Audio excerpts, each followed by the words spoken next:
Okay. Hello. Hello. Everything is in shambles right now. I won't lie. My let's see. Okay, this one, boom, we're good. Save. Okay. Uh I was trying to go live for the past like 30 minutes. Something's going wrong with my like with my connection to YouTube from OBS. I don't really know what's going on. So I had to just create a stream through YouTube and then connect it and stuff like the manual way. So I don't know if my title and my description showed up. It'll probably I think I checked and it said just like Clay's live stream or something. So I don't know. Anyway, all that being said, me complaining about OBS and my technical difficulties. Why should I be doing that? I made it. I'm here. I'm here for you guys. Hello, Claytriots. Welcome to Technically Clay, the one and only news podcast that you will ever need. Or not even podcast, news stream, I guess.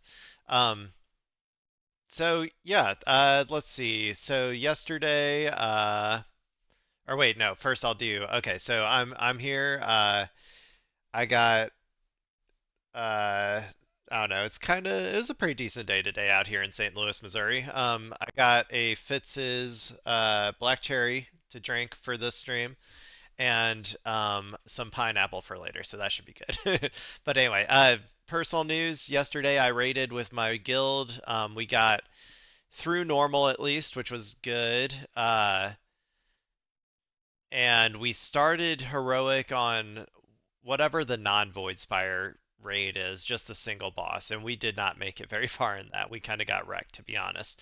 Um, I'm hoping that tonight we'll at least beat that guy and maybe a few Void Spire uh, bosses, but you know, we'll see how it goes. We'll see how it goes.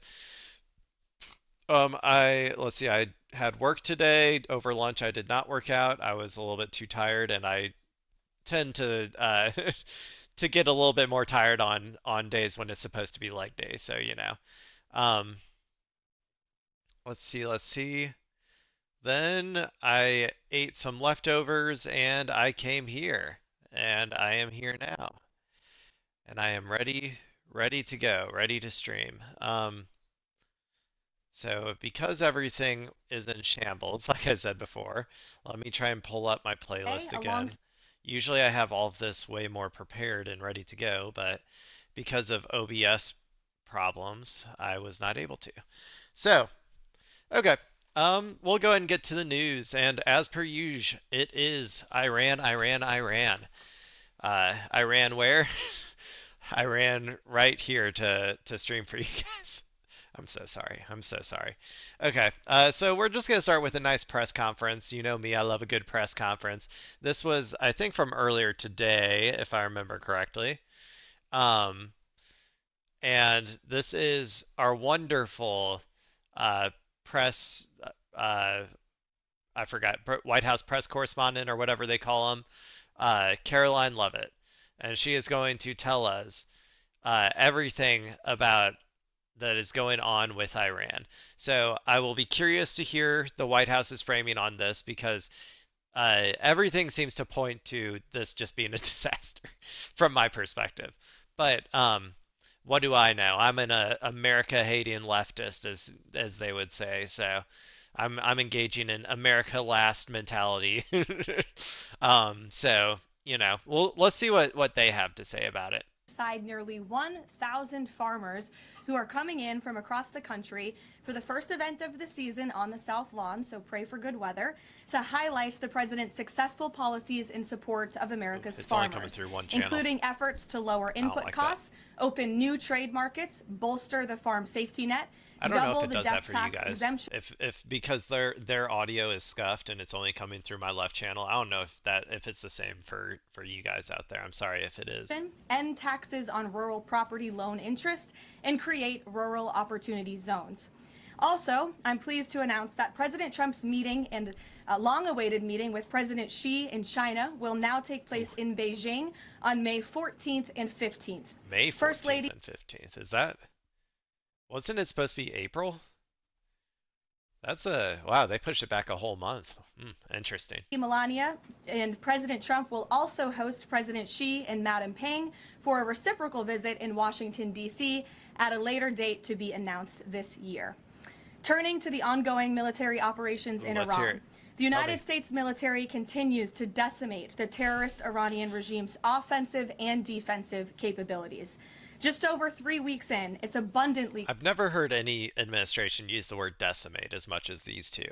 Now, one might say that that is a classic sign of over what like over projection or like you're being a little too being a going a little too hard with your language to counterbalance the fact that you are not feeling super confident, but I'm not one of those. I'm a reformed man. I am no longer America Last, Caroline Levitt. I promise you. clear that Operation Epic Fury has been a resounding military triumph. More than 9,000 enemy targets have been struck to date. Compared to the start Numbers of the operation, Iran's pointless. ballistic missile attacks and drone attacks are down by roughly 90%. The United It States was 95%. Now it's just down by 90%. Now one could read that as it's gone up by 5%, which I think it has. I think their missile strikes have been the amount of missiles they've been shooting has been going up slightly, but that is a kind of funny way to phrase it. They just, they'll always just frame it as down from that firt day, even if it is going up. is also annihilating the Iranian regime's navy. We have destroyed more than 140 of their naval vessels, including almost 50 mine layers. This is the largest elimination of a navy over a 3-week period since World War II. Again, let me reiterate, This is is the stupid. largest This is so stupid. I've said it so many times. Iran is not known for their navy. And also, we are known for blowing up civilian ships. So, these two things in conjunction do not lead me to be very impressed by this fact. of a navy on the face of the planet in a 3-week period since World War II. We are systematically dismantling Iran's defense industrial base, which will prevent future threats to the region. Our military also remains laser focused on eliminating the regime's threat to the free flow of energy through the Strait of Hormuz. Over the weekend, we dropped several 5,000-pound bombs on an underground facility used to store equipment, including anti-ship cruise missiles and mobile missile launchers positioned along the coastline of the strait. Our military efforts grow more successful with each passing day, steadily degrading Yeah, Iran's ability. they're really kind of showing their ass here because clearly the Strait of Hormuz is not open or whatever, or it is open, but Iran has complete and total control over who goes through it still, and nothing we have done has stopped it at all. Um, so they can keep saying things like this, but the fact of the matter is that's not going to change unless they put boots on the ground, which I do think they are planning to do. But To we'll see if she terrorize talks merchant about that. ships. For all of these reasons, we are very close to meeting the core objectives of Operation Epic Fury, and this military mission continues unabated. Rip, From the outset, President rip Trump Epic and the Fortnite. Department of War estimated it would take approximately 4 to 6 weeks to achieve this critical mission. 25 days in, the greatest military the world has ever known is ahead of schedule and performing exceptionally. Day by day, the Iranian regime is being crippled, and their ability to threaten the United States and our allies is being significantly weakened. Their ambitions of building a nuclear weapon have also been crushed to an even greater degree than they were in Operation Midnight Hammer in June 2025. That's why you're beginning to see the regime look for an exit ramp. They recognize they are being crushed, their ability to attack Dude, American this and is allied so forces. much projection. I can't take it. I can't take it. Uh, like we'll go over it like in the next video, but Iran has come out and said, "Nah, we're not ready to negotiate." Like they keep saying that. So, um, like this just feels like a lie. It just feels like a lie. As well as their ability to defend their own territory, is dwindling literally hour by hour. Following President Trump's powerful threat on Saturday evening, it was made clear to the United States that Iran wanted to talk. President Trump is willing to listen. As President Trump announced on Monday, the United States has been engaged over the last 3 days in productive conversations, which led the president to temporarily instruct the Department of War to postpone planned By the strikes way, against. all of this negotiation stuff I think is complete bullshit. I do think they're trying to get Iran to the negotiating table or whatever. But I don't think it's to actually negotiate. I think it's so that we can then do a ground invasion because Trump loves to just like as soon as they start negotiating, like as soon as you get them to like start talking to you, just go and do a ground invasion. So like because of that reason, every incentive points to Iran just like should not under any circumstances negotiate with the United States. Against Iranian power plants and energy infrastructure only. The remaining elements of the Iranian regime have another opportunity to cooperate with President Trump, permanently abandon their nuclear ambitions, and cease actively threatening America and our allies. But the president's preference is always peace. There does not need to be any more death and destruction. But if Iran fails to accept the reality of the current moment, if they fail to understand that they have been defeated militarily and will continue to be, President Trump will ensure they are hit harder than they have ever been hit Oh before. yeah, oh yeah, I'm sure, I'm sure. I've never heard that one from Trump before. If you don't do this thing, then we will destroy you and you will never be able to come back for it. He said that like literally a million fucking times. It's meaningless. It's pointless. It holds no water. Nobody takes it seriously, dude. Like that's just like I don't know. I'm so tired of hearing it. Like I'm sure we're gonna hear that same phrase like another 20 times during the course of this war, but President Trump does not bluff, and he is prepared to unleash hell. Iran should not miscalculate again. Their last miscalculation cost them their senior leadership, their Navy, their Air Force, and their air defense system. Any violence beyond this point will be because the Iranian regime refused to understand they have already been defeated and refused to come to a deal. Here at home, we are now on day 40 of the Democrats' shutdown of the Department of Homeland Security. Democrats in Congress are forcing American travelers to wait in hours-long lines at airports across the country, robbing TSA officers and other federal workers of their hard-earned paychecks that they use to feed their families, and causing billions of dollars in damage to our economy. A father of 3 recently told CBS News that he felt he had no other choice but to quit his job as a TSA officer. I'll listen for a little bit more, but like I've said before, this doesn't play well. They're not. I mean, they can try their to message their way out of this, but Americans are not gonna. Americans just think it's Donald Trump's fault, and they're going to continue to think that, regardless of how hard they try to message this. And find other work as the Democrats' shutdown of DHS continues. This is the quote from the father, and I encourage everyone to listen. How much do you think? How much do you think the father is going to blame the Democrats in this totally real quote that I'm sure they got from this real person? I think the hardest thing is seeing the struggle that my wife was going through and not trying to bring more stress to her, the father of 3 said, but seeing her cry every night. How am I going to feed my family? How am I going to survive?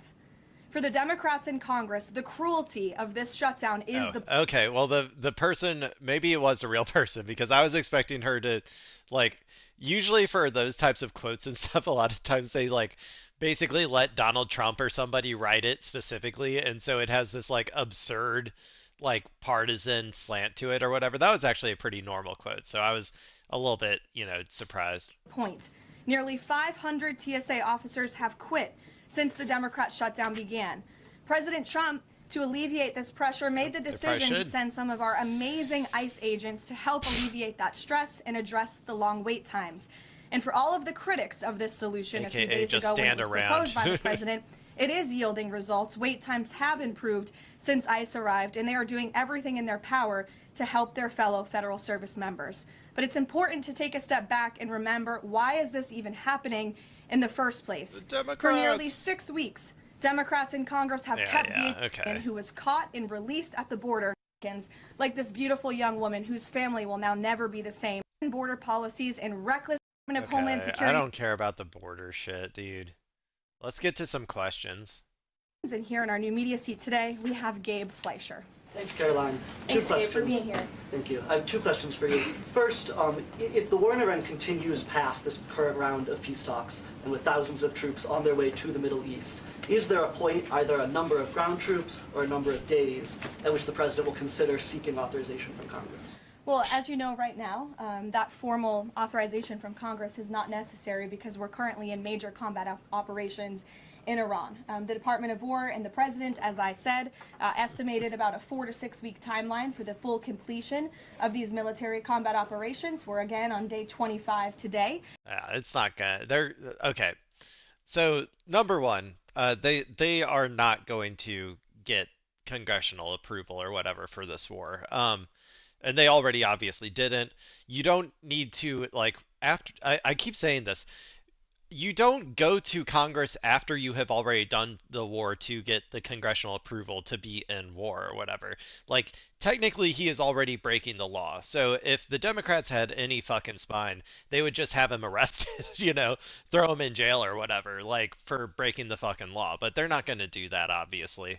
Um, so, like, so this is all just a ruse. I don't even at this point, it's like, yeah, they should, I guess, still try to get the congressional approval, but whatever. But also, like, we're definitely going to be sending troops in. Like, there's been multiple like expeditionary units or whatever. Um, like the I think a certain air division is going in.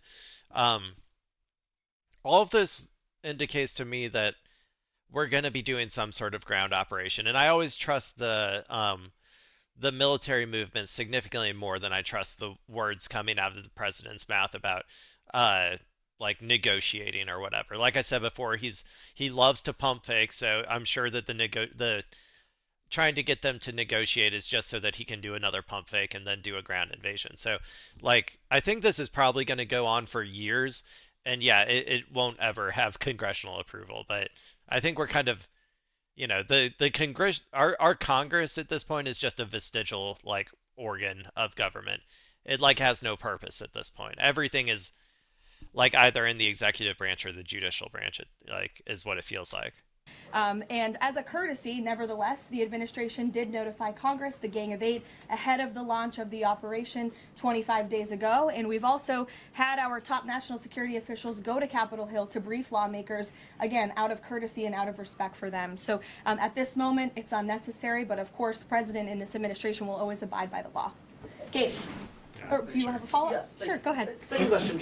In my reporting, I speak a lot to young voters, many of whom voted for President Trump for the first time in 2024, hoping to have no more wars and to have lower prices. Now, with the war taking place and with gas prices going up, curious what President Trump's message would be to those voters who kind of swung into his coalition in 2024, but maybe don't feel the administration is going as they had expected. President Trump is doing this for you. He's doing this for young people so that we are no longer threatened by a rogue terrorist regime in the Middle East that Yeah, seeks but to kill. none of the young people give a shit about that. Like, he's saying he's doing it for us, but then, like, nobody wants this to be happening. Like, young people understand that, like, they're not going to see any of the benefits of, like, the imperial dominance of Iran or whatever. Even if America somehow, like, and this is seeming like a big if at this point, even if America somehow emerges, like, victorious in some way where like the new Ayatollah allows American oil oligarchs to come in and start skimming, billions of dollars off the top of their oil for like no productive reason or whatever, like even in that ideal world, no working class person like me or you, I assume there's no billionaires watching this stream, um, but yeah, like we're not going to see any benefits of that, and I think at this point everybody understands that because we went through Afghanistan and we went through Iraq, and nobody saw any of the benefits that the Epstein class got from those wars. So like I don't know. This also seems like I don't really see how this will play well, but we're kind of past the point of like politicians even being somewhat uh, susceptible to the wills of the people anyways in America. So The brave men and women who serve in our country in the Middle East, many of them young people themselves, young men and women who serve this country honorably in uniform and have been threatened, killed, and maimed by the rogue Iranian terrorist regime for 47 years. President Trump finally had the courage to step up and do what's right. I keep saying they didn't have to be there the whole time. Like they could have just left. They could have just not been there. Like that's another solution for that. by our national security, our homeland security. God, it's As so for the annoying. temporary short-term American fluctuation in imperialism is gas so prices, the fucking president annoying. has said once these combat operations are over, this administration is going to continue to unleash American energy dominance. We're continuing to do that every day, and we're going to see prices at the pump go back down, just as we have over the past I'm year sure. because of this president. And Maybe don't in think maybe in like 10 years, 20 years, maybe we'll see for one that. second, if that the Democrats had their way, gas prices would be as they were under the previous administration, the Biden administration, record highs. Uh-huh. This president is keeping them as low as he can during this short-term combat operation, Short-term and they're going to pain. go right back down when this is over. Gabe. Thank you, Caroline. Just within the past few hours, Iranian state TV has said that Iran has rejected the U.S.'s 15-point plan to end the war. What's the White House's response to that? And They have rejected these it. talks hit a dead end? They have not. Talks continue. They are productive, as the president said on Monday, and they continue This is to so be. funny. This is so funny to me because they did. They came out and they rejected it. Like that's an objective truth. And these people literally have to sit there and lie to our fucking faces and say, actually, they didn't reject it. Actually, behind the scenes, we're actually talking. Like, this is ridiculous. This is absurd. This is Orwellian. Um, However, I saw a 15-point plan that was floated in the media. I would caution reporters in this room from reporting about speculative points or speculative plans from anonymous sources. The White House never confirmed I that thought full Trump plan. claimed There are that was. elements of truth to it, but Okay. some of the Well, stories I read were not entirely factual. So I am not going to negotiate on behalf thought of Trump the had president claimed here that at that the was the podium. plan, but What I I will don't tell know. you is these I talks could are be wrong. ongoing. We're not going to get into the nitty-gritty details that have been exchanged between the United States and Iran at this time. Well, yesterday the president mentioned a very big present that the Iranians had given the U.S. He wouldn't go into detail, but was it that ship that was carrying 2 million barrels of oil that made it through the state of Hormuz? I'll let the president speak on that at the appropriate time. And then finally, Caroline, today Iraq's government reportedly is planning to lodge a protest with the U.S. According to the Wall Street Journal. There was an attack in Iraq that hit a military clinic, killing 7 soldiers reportedly. What's the U.S.'s response to that? Was the U.S. responsible for that attack? I'll have to check in with the Pentagon on that, and we'll get you an answer. Thank you, Yeah, Karen. Iraq has been going nutty, dude. The militias, the Iran-aligned militias in Iraq are like, I don't know, they're really putting a lot of pressure on the American military bases that exist over there. I would not be surprised if like a part of this resolution would be like those bases in Iraq have to be like dismantled or handed over to I don't know, like I guess the Iraqi government, but they're kind of aligned with America, so I don't know. I'm curious what Iran will have to say about that and their conditions for peace. Line too, if I may. Speaker Johnson today described the conflict as wrapping up, but the 82nd Airborne Division, they're typically deployed at the beginning of conflict. So does the White House consider this conflict as wrapping up, or is it changing shape?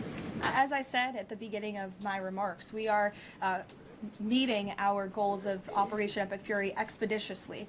The president likes to maintain options at his disposal. It's the Pentagon's job. I'll tell you this, I almost guarantee the ground invasion will start on a Friday after markets close. That's like one thing that I'm pretty sure will happen. And I bet there will be some calming the market statement on the Monday after that, if I had to guess. So, but I will assure you, it will either be like this Friday or next Friday.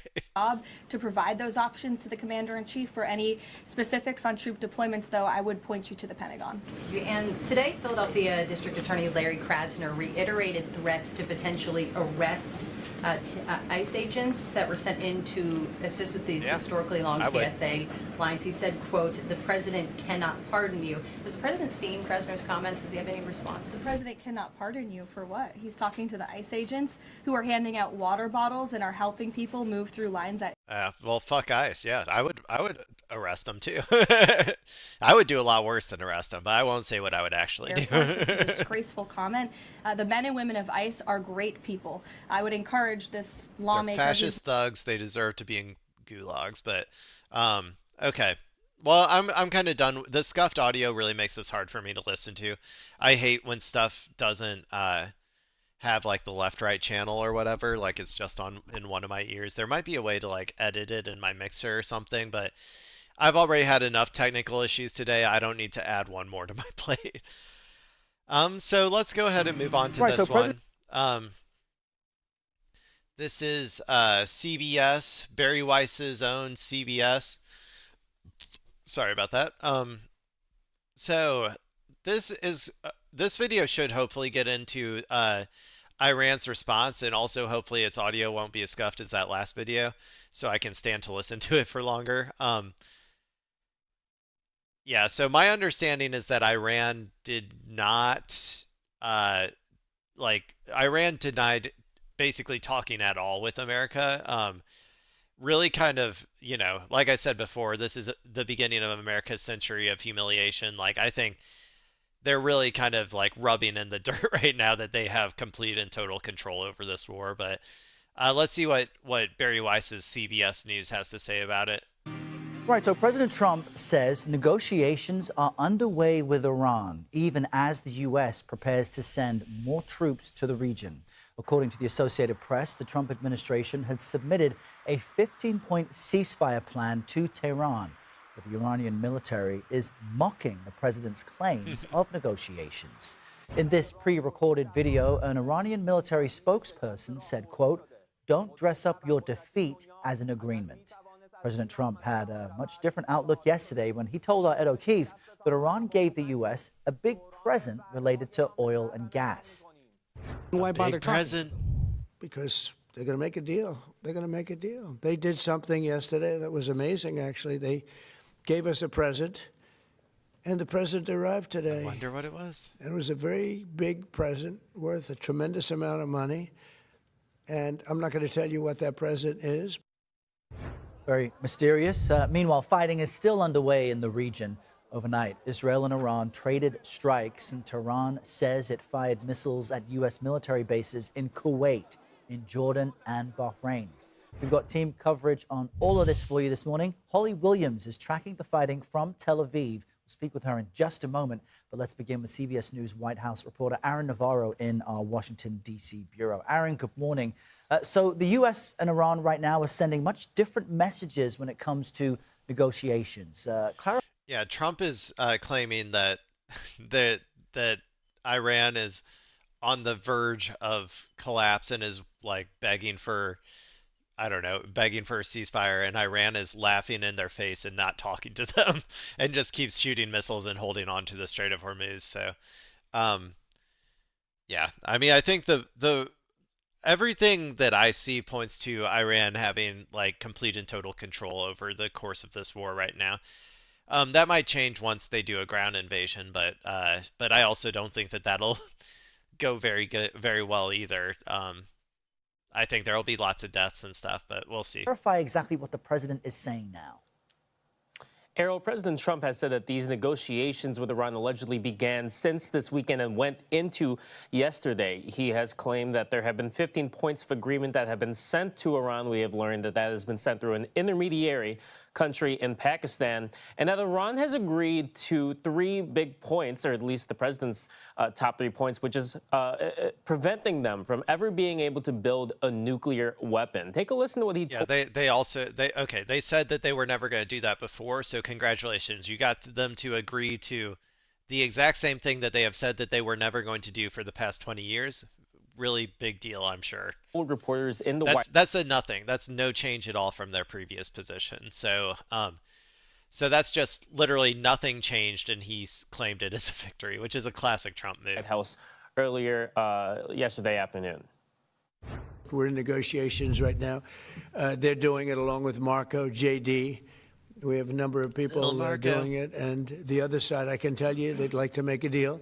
They're not going to have a nuclear weapon, and we're talking about that. And I don't want to say in advance, but they've agreed they will never have a nuclear weapon. They've agreed to that.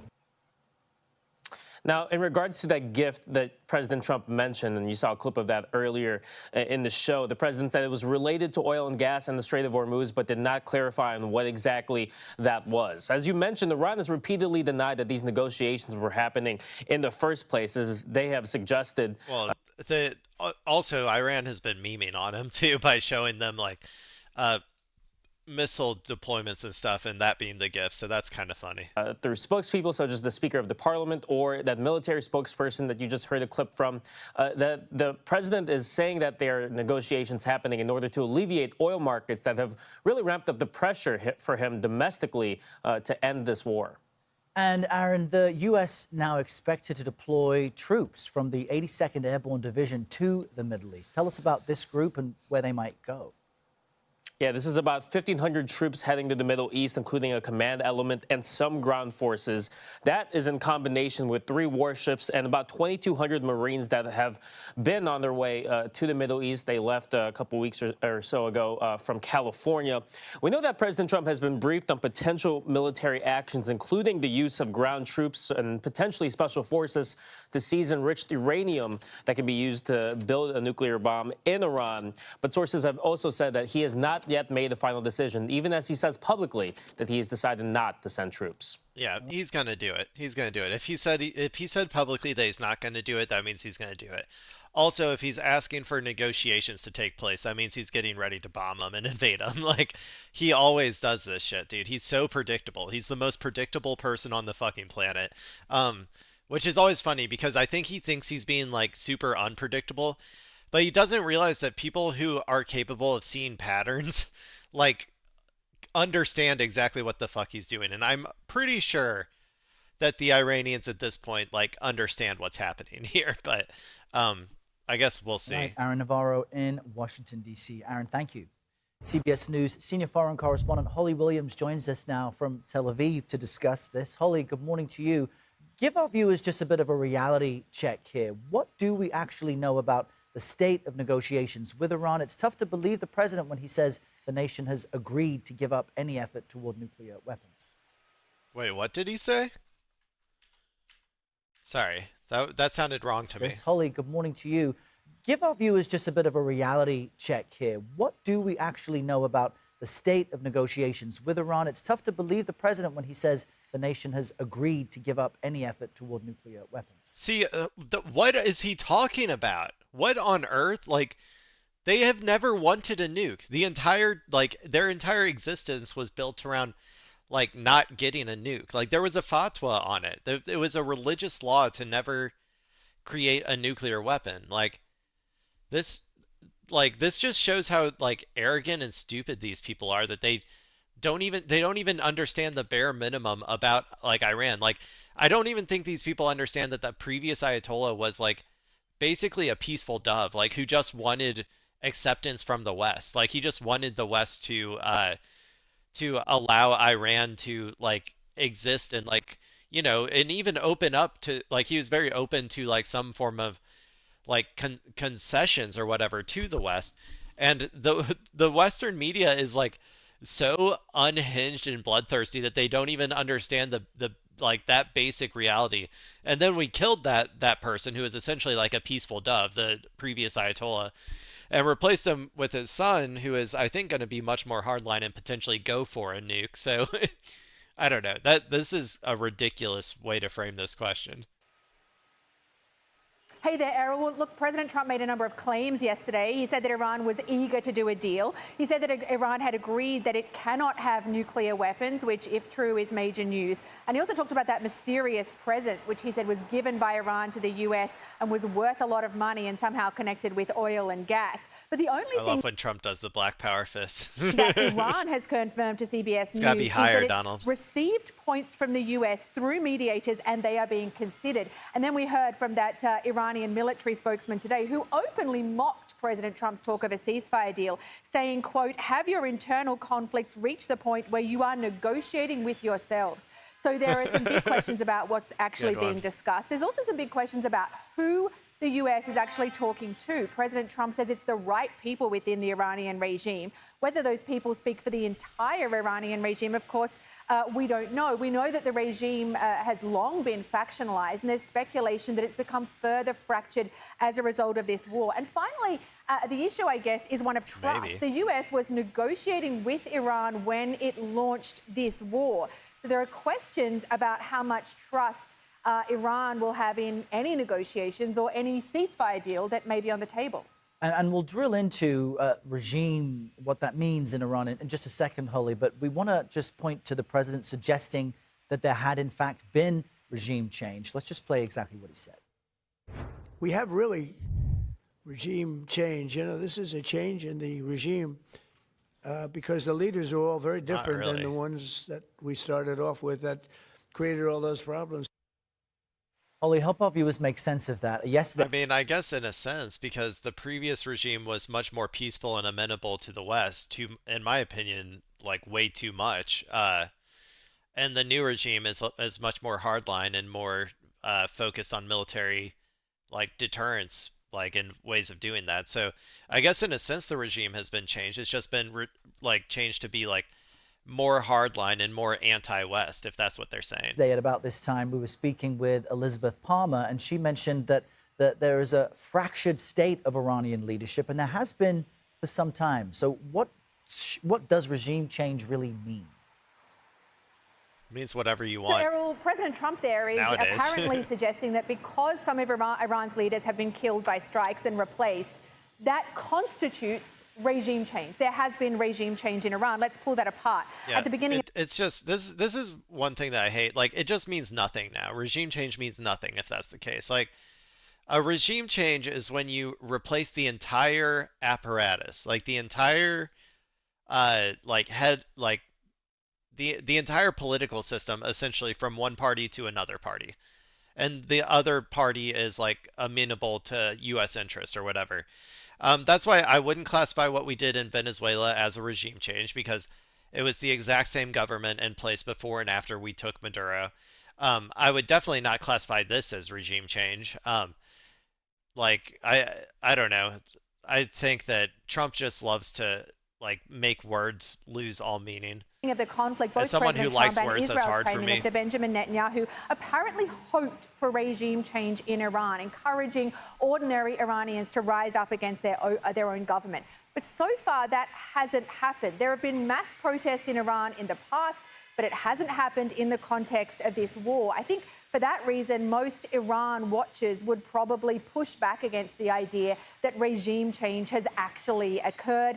In fact, many of them say that the new leaders in Iran are more conservative, more hardline than their predecessors. That's what I said. The bottom line, I think, Errol, is that there is no question that the Iranian regime has been further weakened by this war. Israel's military told us that 70% of their ballistic missile launches have been neutralized, and they are no longer producing any new ballistic missiles at all. What that means is that Iran's capacity to project power, to do damage. Like I said, everything Israel says, assume it's the exact opposite. Like, I wouldn't be surprised if they've increased their production capabilities at this point. But okay. And that's just going by the fact that Israel just lies so fucking much. But let's go ahead and watch this next one, since I'm already kind of talking about Israel. So this is a video from France 24 English. This is called "Israel Concerned Trump Could Decide to End War Unilaterally as Soon as Saturday." I'm not so sure. I'm really not so sure. So this is one where I'm a little bit conflicted on. Because usually these types of things are somewhat, there's some sort of like psychological operation, not necessarily on us, the people, but usually on Trump, I think. So like sometimes Israel will like leak stuff to the media in a way to like get the people around Trump on board to then go and tell him something to try and get him to proceed in a certain direction or not. So I don't know what this is. I'm going to see what they have to say, and then I'll try and come to a conclusion. Israel this Wednesday has continued to strike targets in Iran. That as Iran maintains its attacks on Israel, with air raid sirens sounding across the country this Wednesday. For more, we can cross now to Israel to speak with our correspondent in Jerusalem, Noga Tarnopolsky. Noga, I know that you've been in your bomb shelter at least 3 times in the past 24 hours. What's going on in Israel today, Noga? That's right. I've been in several different bomb shelters, actually, because even just, an experiment like trying to go out for a drink in general these days ends up in a bomb shelter. What's going on in Israel is a lot of confusion. I have to tell you, my impression is that the Israeli authorities know as much about these talks as you and I do, which is saying quite something given how close the military alliance continues to be between the United States and Israel.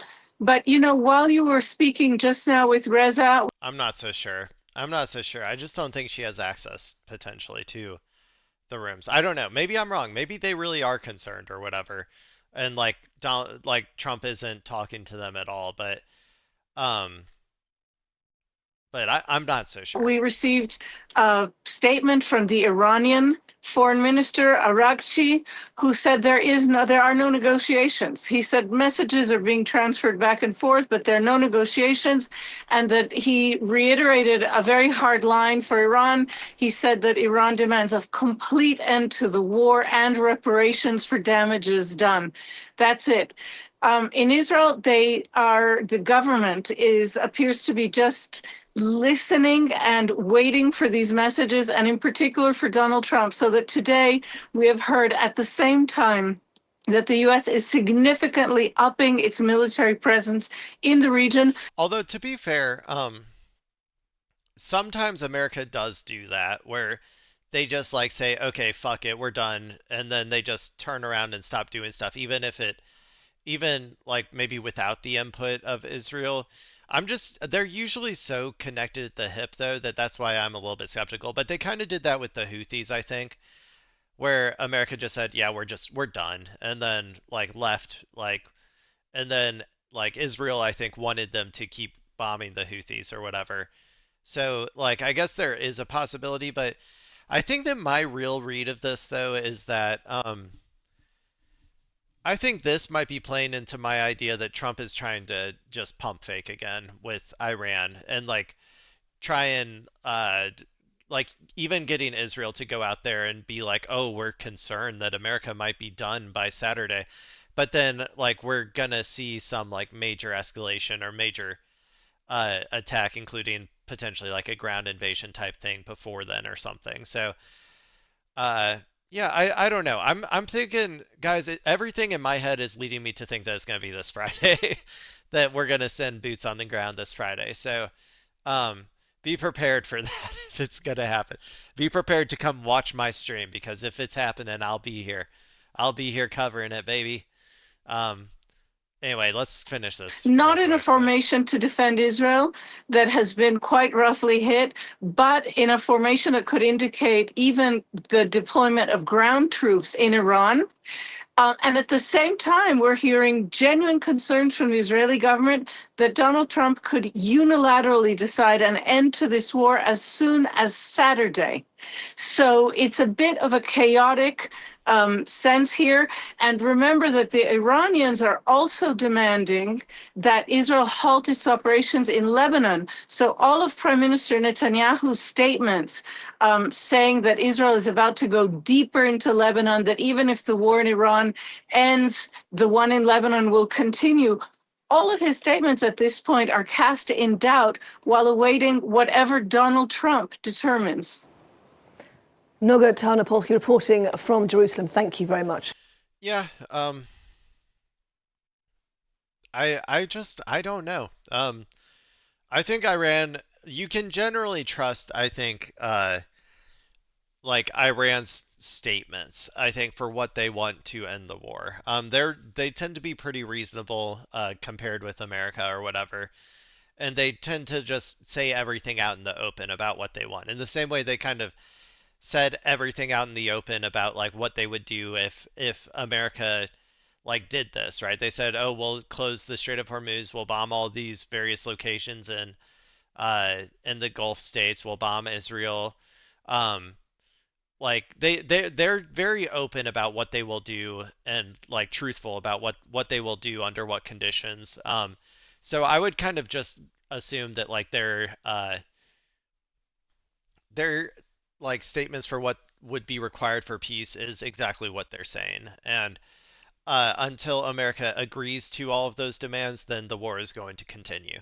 So that's kind of my expectation, unless of course, America escalates by putting boots on the ground, which is what I think they will do. At which point, we'll be into full-fledged occupation territory. It'll just be like Iraq 2.0, except a lot worse. Okay, let's go ahead and move on to this video that's also kind of related. Well, the economic. Okay, so this one is, let me see. So this one is about the oil impact on some of our allies, right?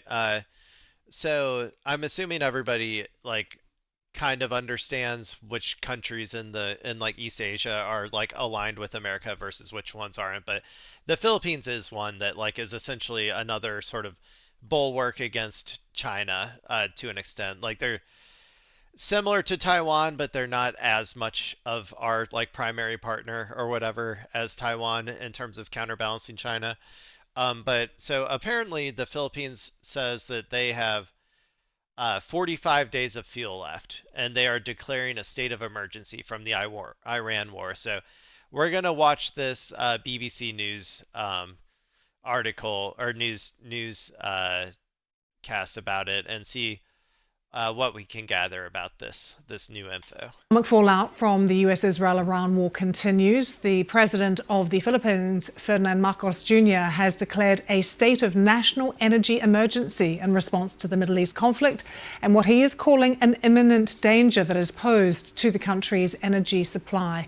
Let's take you live to Manila. We can join our Asia business correspondent, Suranjana Tawari, who is there for us. What did the president say, Suranjana? Yes, Lucy, this came in the form of an executive order which, as with the US, allows the government to take steps, to take measures legally without having to go through Congress for approval. But this has really been bubbling under the surface. The Philippines has seen numerous price hikes since the conflict started in the Middle East. And one issue is that 98% of the Philippines' oil supplies comes through the Persian Gulf. And so the country has really been suffering from everything from transportation. Dude, I keep saying, get solar panels now. Get solar panels now. Like, if energy is going to be this volatile for you, you have to diversify. This isn't some, like, green energy, like, I don't know, like, eco-friendly rationale that I'm trying to give here, even though I am very much an eco-friendly kind of guy. But like, you have to diversify just from a strategic, like, operational perspective. The only reason that Cuba is even partially has energy at all right now is specifically because of solar panels. So you got to transition faster if you want to be able to like survive this new era of global conflict. To the price of rice, which has more than doubled as well, because of course rice has to be transported from wherever it's imported from into the cities and out to the rural areas as well. There was another rate hike just today, and that takes the price of diesel and petrol as well to more than double since the conflict started. So what does this executive order mean? Well, it gives the government powers to control the distribution of food. It also is able to control movement and so reduce the reliance on energy as much. And there's also a big question mark because there were demonstrations organized for this coming Thursday and Friday. Emergency powers generally mean that the government can stop those types of demonstrations, but we've not heard anything about that just yet. They're going to go full Iran on the protesters, guys. All 30,000 protesters are going to get killed. They're going to, go full Ayatollah on them. They're obviously protesting over the hardship that all of this is causing. Has there been any commitment from the president, Suranjana, for cash or for financial assistance for ordinary people? Yeah, there's been subsidies. There's been handouts of subsidies and long queues in order to get them. But, many drivers of buses, there are these open buses that you have here in the Philippines that most people commute on. They're very colorful, and it's estimated that in Manila alone, 9 million people use those every day. But the drivers that we spoke to said those subsidies are not enough to cover the rent of those buses, and that they really need help with being able to increase prices, fares for their customers, and that's something else that the government controls. So perhaps with these measures, that could help as well. But the other issue is that, those buses also transport kids to school, children all over the country, and they're not able to provide those services. And then, as I mentioned, food getting around the country is also a problem. Yeah, I mean, oil is just such a like bare necessity input to like modern society. It goes into literally everything. Like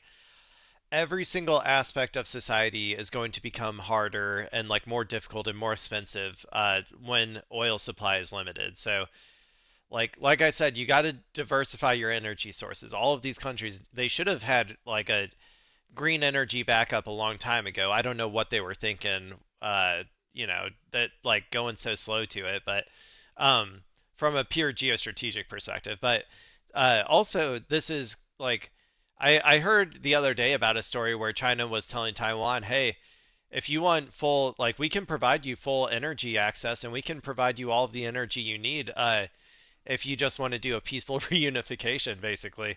So, like, um, I think also this will put more strain on Taiwan in terms of like uh, the segments of the population who do want to reunify with China compared to the segments that don't.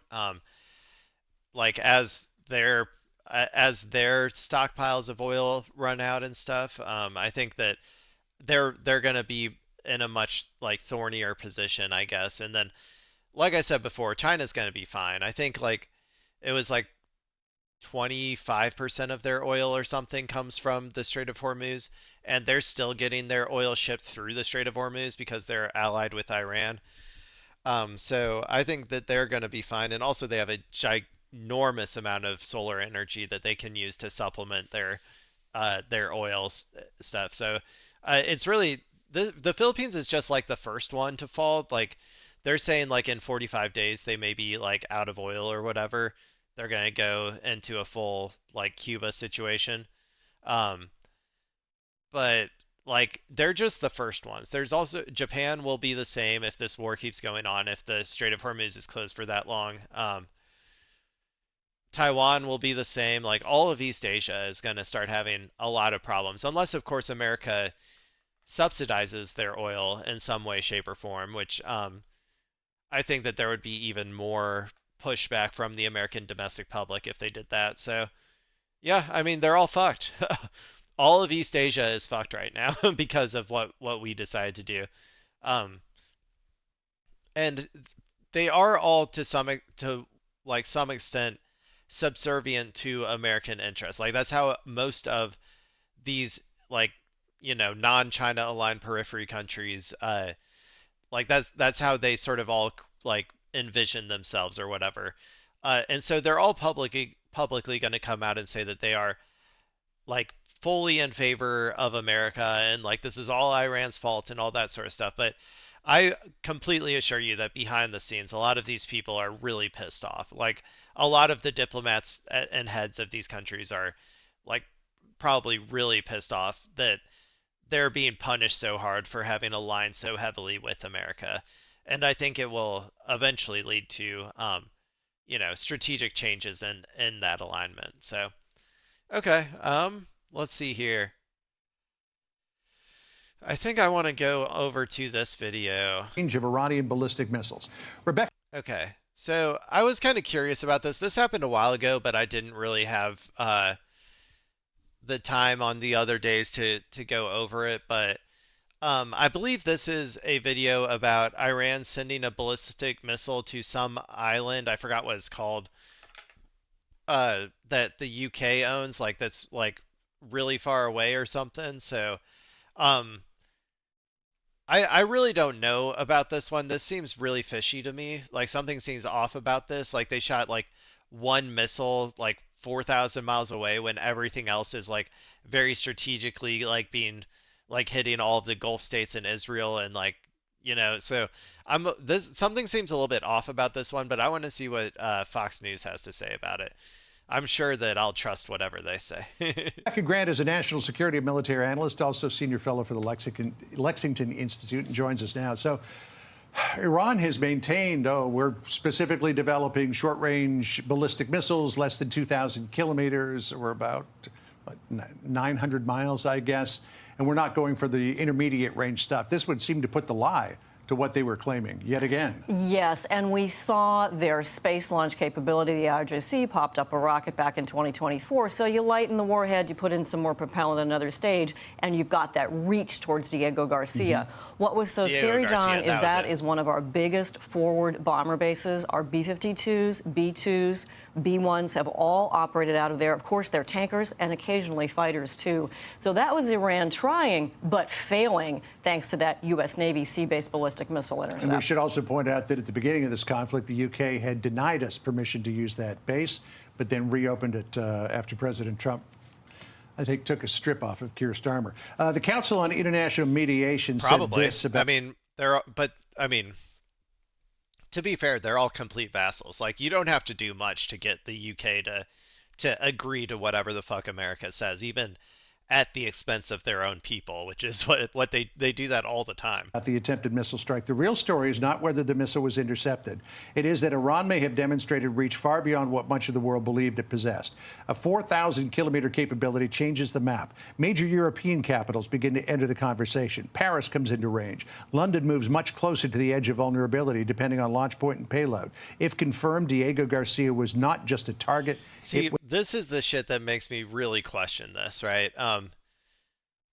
Like, do you hear how fear-mongery this sounds, like this statement here? I don't know who this guy is, but this really seems like an attempt to get Europe to feel more scared and get more involved in the war, like to make them think that, oh, at any moment Iran is going to be launching ballistic missiles at Paris or whatever. Like, this is why I kind of get the feeling that this was like maybe a psyop, or like I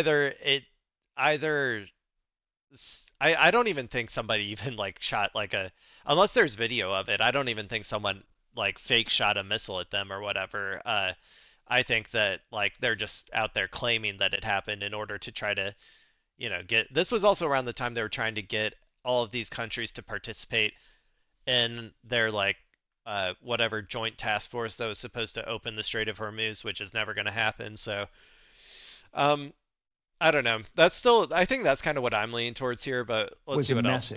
Now, hitting an island that's only 15 by 5 miles wide in the middle of the Indian Ocean is a pretty hard target to hit. But if you fired one of those at Paris, which is about 7 or 8 miles across, even if you missed, you're likely going to hit something.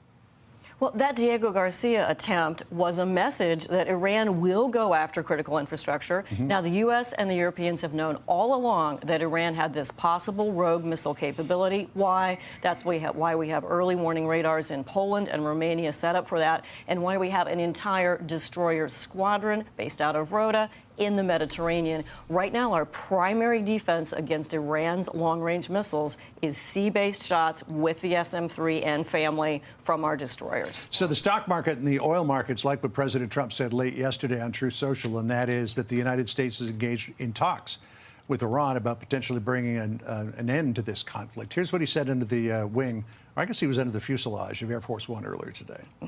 We're dealing with the man who I believe is the most respected and the leader. It's a little tough. We've wiped out everybody. Is that the Supreme Leader? No, not the Supreme Leader, but the people that seem to be running it, and they seem talking to the other leader. The Supreme Leader answers to this leader, the big leader. Based on really fact, because things they've said have taken place. Mr. President, I can't. Mr. President, I know you've deployed. Because I don't want them to be killed. People were asking for the name. He said, I don't want him to be killed, so I'm not going to tell you. But it seems, according to some reports, that it's the Speaker of the Iranian Parliament, Mohammad Ghalibaf, though he is saying the following. Our people demand the complete and humiliating punishment of the aggressors. All officials stand firmly behind their leader and people until the goal is achieved. No negotiations with America have taken place. Fake news is intended to manipulate financial and oil markets and escape the quagmire in which America and Israel are trapped. But if anybody is a do one thing, say another, it's Iran. Well, whoa, I was not expecting that. Sorry.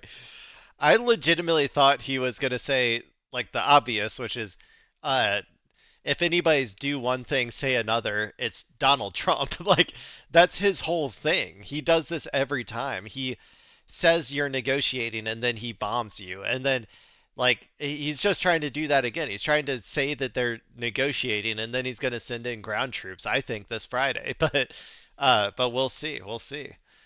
Whoever That it is made me we're laugh. talking to you, I can tell you this.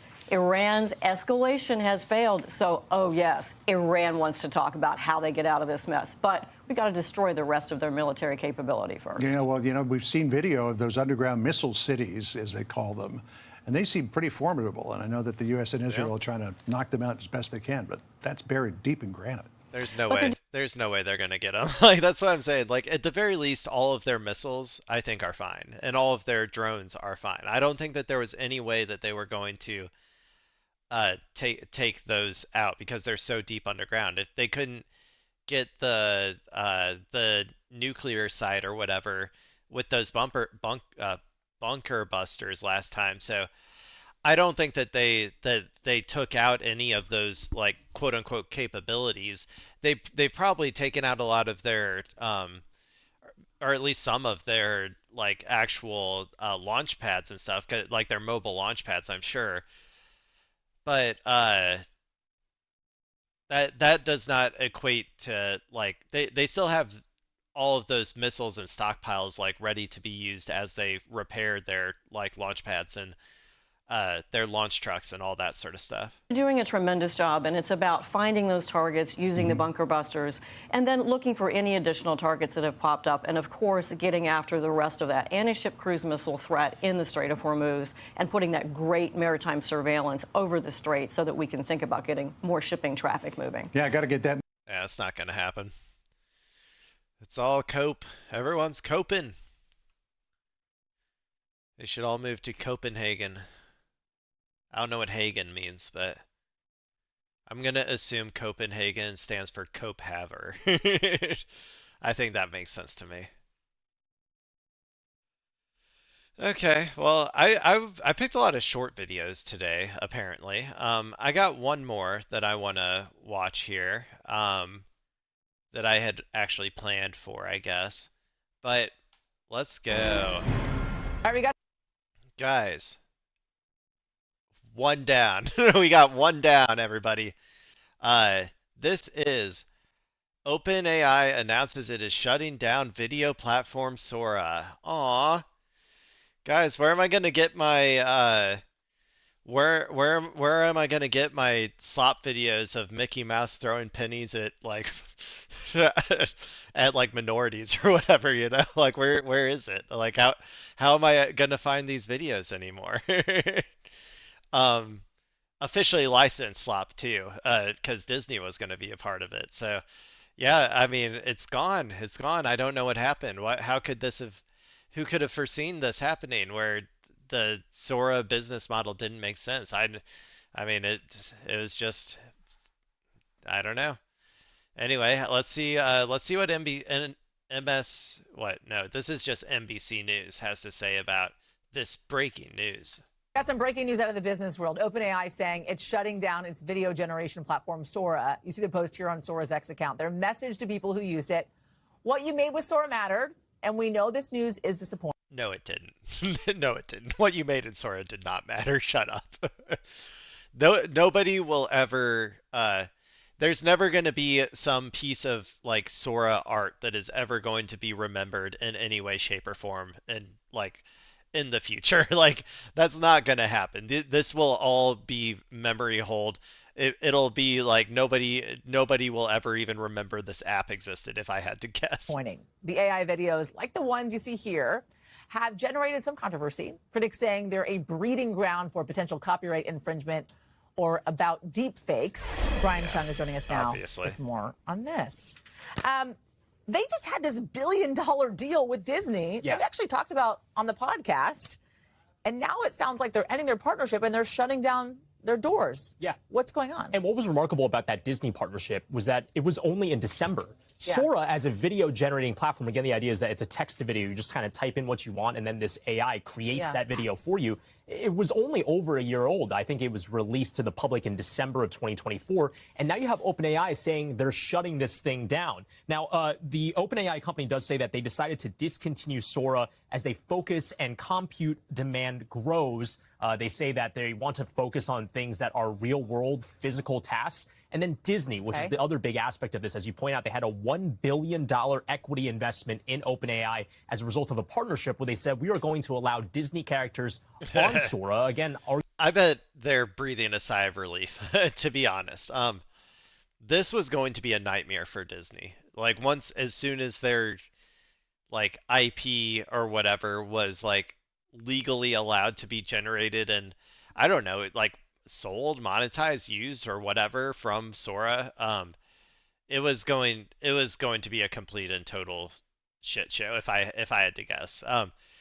The execs at this company might not have like realized what was going to happen, but I think that like anybody with half a brain who worked at Disney was probably like, oh, thank God. arguably the most, recognizable library. Like, thank God I don't have to see like, I don't know, Mickey sucking off Donald while Goofy watches, like, anytime I go on Facebook or whatever, you know? Characters ever. Disney saying in response to this news that they appreciate the constructive collaboration and essentially that they respect the company's decision to close down that particular platform. We don't know what happens with that investment. They haven't responded to the questions about that. But again, this is just kind of showing us how fast things are moving in the AI. I just wonder if it's about profitability.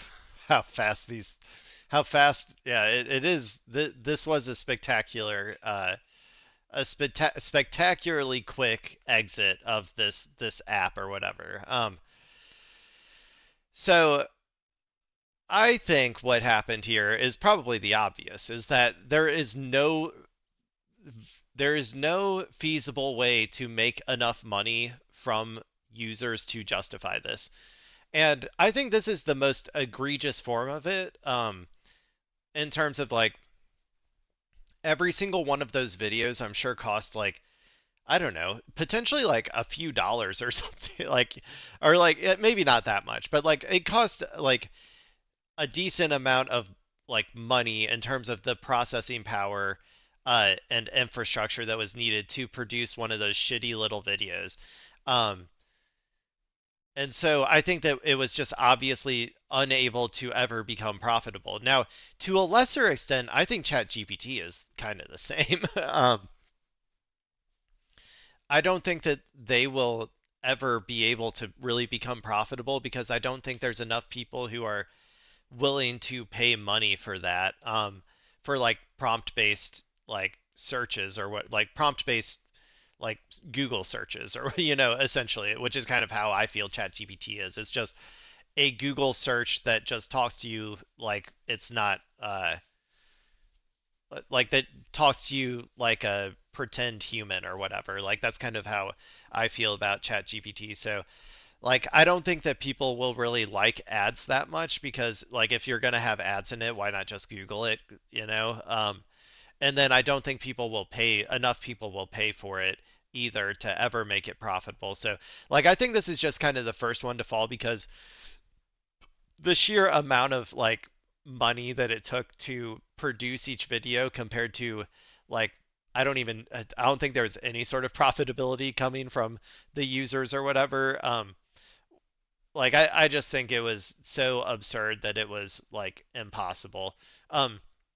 That's not to say though that I do think that these types of video generating things are like can be useful in productive workflows or whatever. I'm thinking specifically when it comes to like video editing or even like sketchboarding or like, you know, like using it as a part of the creative process to like storyboard something or whatever, right? Like where it doesn't need to be perfect, it doesn't need to be pristine, but like you can just quickly get like your idea out there and in front of people, and then you can like iterate on it, and then have someone go and create a real final product based on those. Like I think that there is productive capability from this sort of like image and video generating software.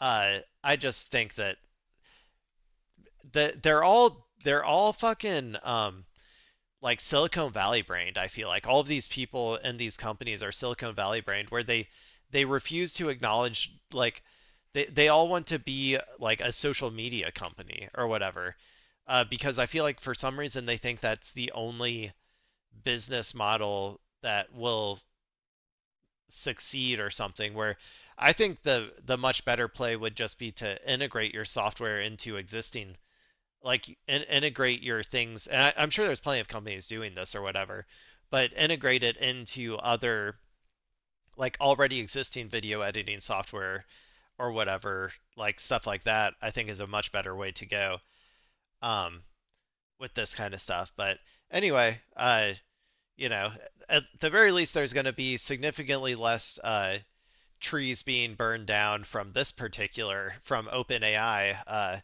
to generate all of uh, the stupid ass videos or whatever that they had on there of Sam Altman like grilling a Pikachu or whatever. And I only ask that because, Sam Altman, he's got a lot of pressure on him, and they're trying to take OpenAI eventually public, right? Is this an indication that they felt as if maybe Sora was not as profitable for them, for their bottom line, as they thought it was going to be, hence why they're shutting those doors? Yeah, different companies feel differently about this. So you have Google and Grok, now that OpenAI has essentially shuttered Sora, as the only really remaining big players that have these video generators. Grok's is called Imagine, Google's is called VO, but I should point out Anthropic. That's the big one. A lot of people have been talking about Claude. Anthropic has chosen from the get-go to not do image or video generators. I should point out, OpenAI says they're still going to do images, but different companies feel differently about what's the best strategy. I should point out there's also a legal liability aspect to it. Deep fake pornography is a big issue with these types of video generators, and it's just maybe unclear if OpenAI saw that as a potential liability here. It's major, though, I have to say, really major. Big It's deal. surprising. Brian Chung, thank you. Yeah, I mean, yeah, that's probably the worst thing about all this shit.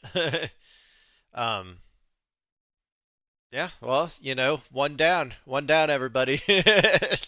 Let's keep it going. Let's get some more. You know what, if OpenAI could just collapse in on itself like a dying star, I would be perfectly okay with that. I would love it, actually. Okay, well, those were actually all of the videos that I had planned from the beginning. So let's just go to my homepage because I'm a little bit early on this. I was expecting all this to be done by 1:30, all of my videos to be done by 1:30, but I'm a little bit early today. So let's see what we got here on the homepage.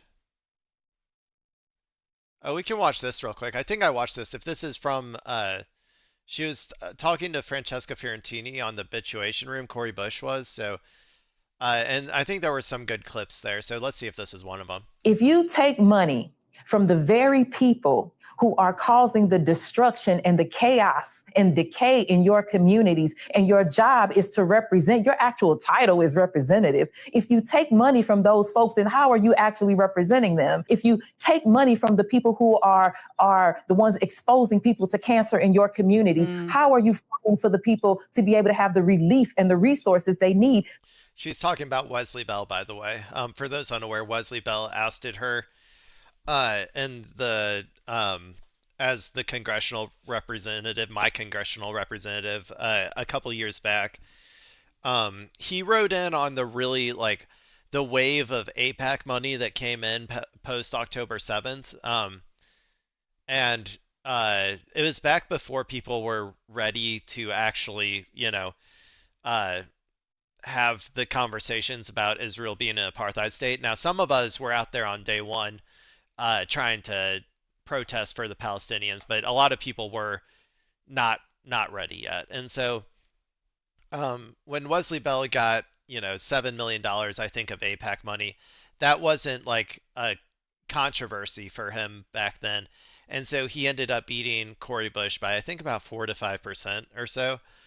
But this time she's coming back. This time, I'm hoping that the fact that he was the APAC candidate from last time will screw him over.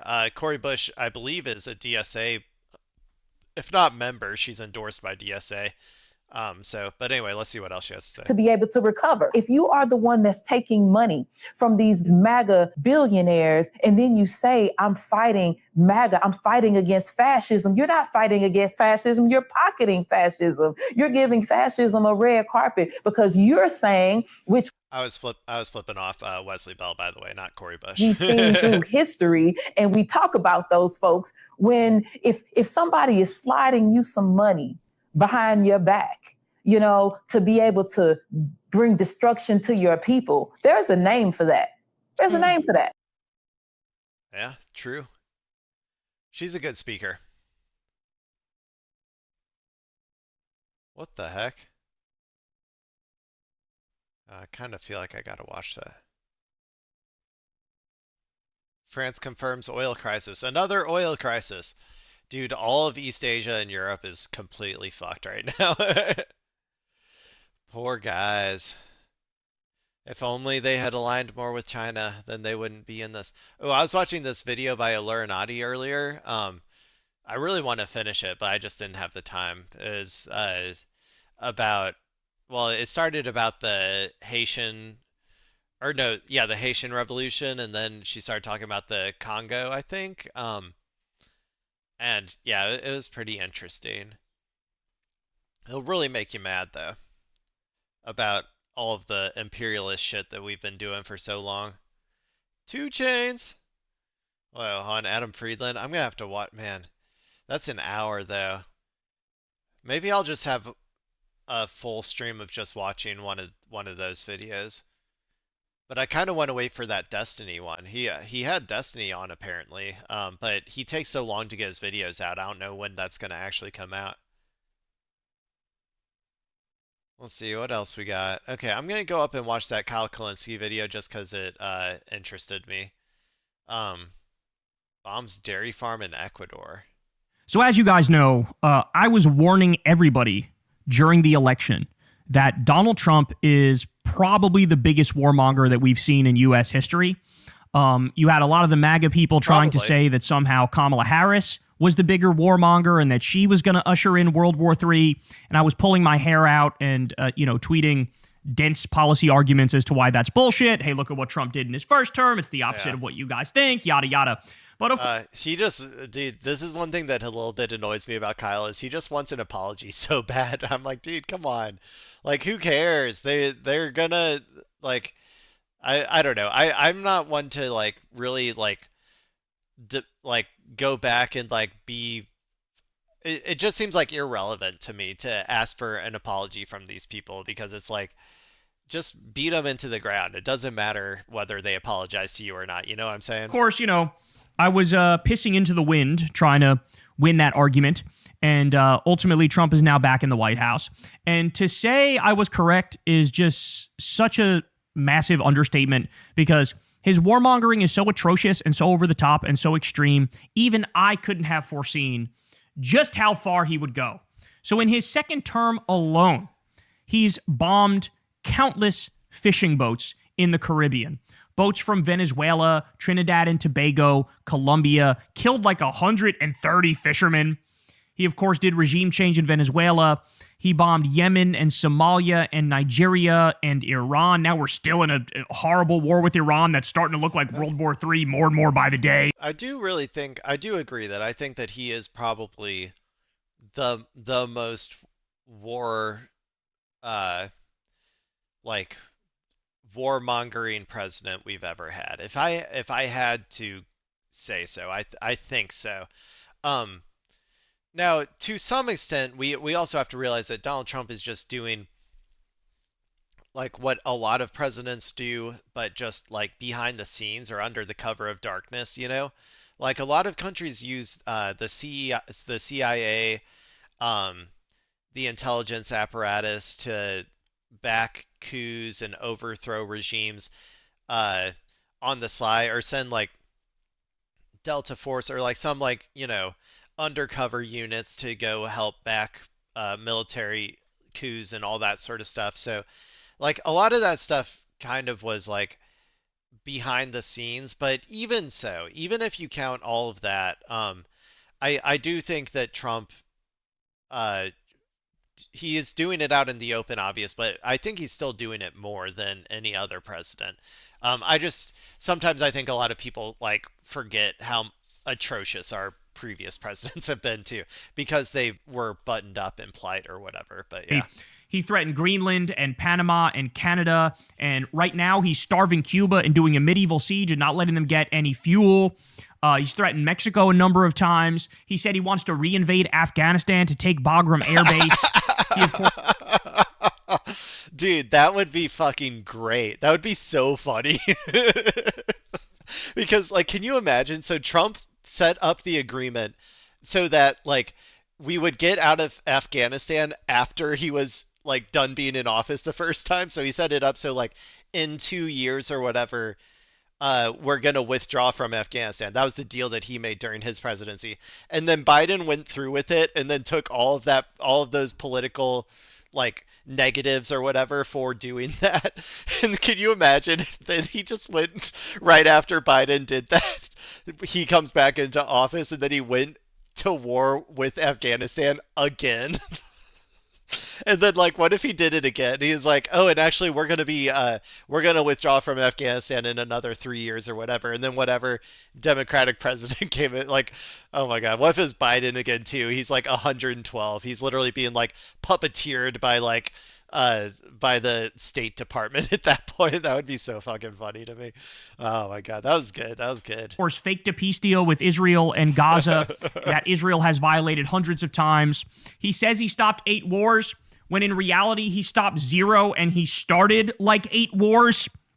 And so you got all that going on, but even I couldn't foresee some of this shit. So while the war in Iran was taking off a couple weeks ago, randomly out of nowhere, we see these articles that the U.S. is engaged in attacks in Ecuador. Randomly, yeah, why not? Let's do another war in Ecuador while we're at it. Let's just add another war to our massive mix of war here. So now, let me show you this. Brian Krasenstein says, breaking, back in March, Trump claimed that the U.S. blew up a drug trafficking training camp in Ecuador and released the video of the attack. Today, we just found out, thanks to the New York Times, that it was actually a dairy farm. The U.S. government stated at the time, quote, at the request of Ecuador, the Department of War executed targeted action to advance our shared objective of dismantling narco-terrorist networks. The operation demonstrated the power of coordinated action and sends a clear message. Narco-terrorist networks will not find refuge in our hemisphere. I'm so fucking embarrassed to be an American right now. Here's the video of the axis of Epstein. This is crazy, man. We're like bombing shit for like no strategic purpose either. Like, that is a little bit insane to me. It's like we're just bombing, and also every one of these missiles, you know, costs like $1 million or whatever too. So it's like we're literally just like throwing my tax dollars away. Blowing up a dairy farm that they're pretending are narco terrorists in Ecuador. Watch. Jesus Christ.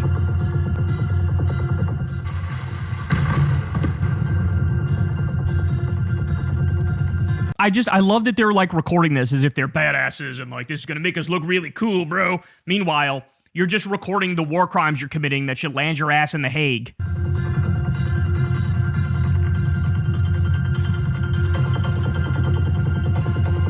Disgusting. Absolutely disgusting. We also have this New York Times article reporting that the U.S. helped Ecuador bomb what turned out to be a dairy farm. Includes these very serious allegations of torture. Oh, that's great. So threw some torture in the mix here. The farm manager, a 32-year-old man, said soldiers demanded to see the hidden stashes on the farm, even as he insisted the farm was simply a farming operation. What the fuck is Ecuador doing, man? If they're getting our help to do this shit, what the hell is wrong with them? The workers said the soldiers asked them about specific people they had never heard of. The soldiers let a 66-year-old worker go, then started beating the younger workers, all in their 20s and 30s, they said. One worker said he fainted twice after soldiers dunked him headfirst into a barrel of water and threatened to drown him. Then at the bottom they say here, the soldiers choked them with their own shirts and shocked them with stun guns. This is what your tax dollars are going towards, by the way.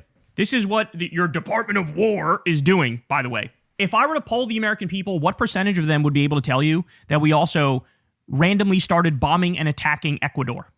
What percentage would be able to tell you that? There is a Okay. I got one that a news article that just popped up on my feed, so uh, I just wanted to read it real quick. Going back to Iran because I was curious about this. So I'll go ahead and show it to you guys here. But so this is from the Times of Israel, just a Zionist it's not a good source of news or whatever. Very Israel centered. I would almost equate it similarly to maybe like a slightly further right New York Times, uh, for Israel, if I had to give it if I had to equate it to something in America, um, but anyway, I guess we know what that present was, apparently. So it says Iran present touted by Trump was passage of several fuel tankers through Hormuz, by Jacob Magid. U.S. sought signal from Iran to see if worth pursuing diplomatic off-ramp. Trump has refrained from publicizing nature of gesture due to its limited impact, officials tell Toll. So the U.S. President Donald Trump said Iran gave Washington was allowing the safe passage of a number of fuel tankers through the Strait of Hormuz in recent days. A senior Arab diplomat and a U.S. official told the Times of Israel, "I'm trying to explain his decisions to pursue talks with Iran."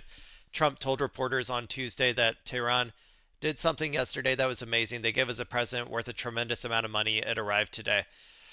They gave it to us, and they said they were going to give it. That meant, well, yeah, we already heard him say all that. I don't need to read it again. The U.S. official told the Times of Israel on Wednesday when the Trump administration began passing along messages to Iran through mediators over the weekend in order to test whether a diplomatic off-ramp to the war is possible. It asked Tehran to make a gesture of goodwill. In response, Iran agreed to allow a number of fuel tankers that weren't tied to the U.S. or Israel through the Strait of Hormuz in order to help calm global markets, the Arab official said. That sounds sketchy.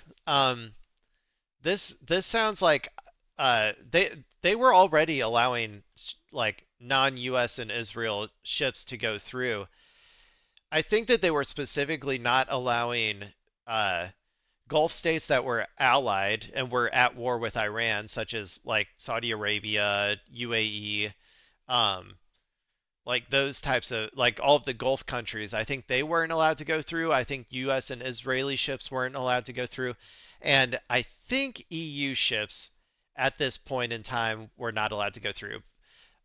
Basically, America allied forces that are in any way involved in the war, be it through intel or bases or whatever, those ships are not allowed to go through, is what is my understanding. So Chinese ships are going through.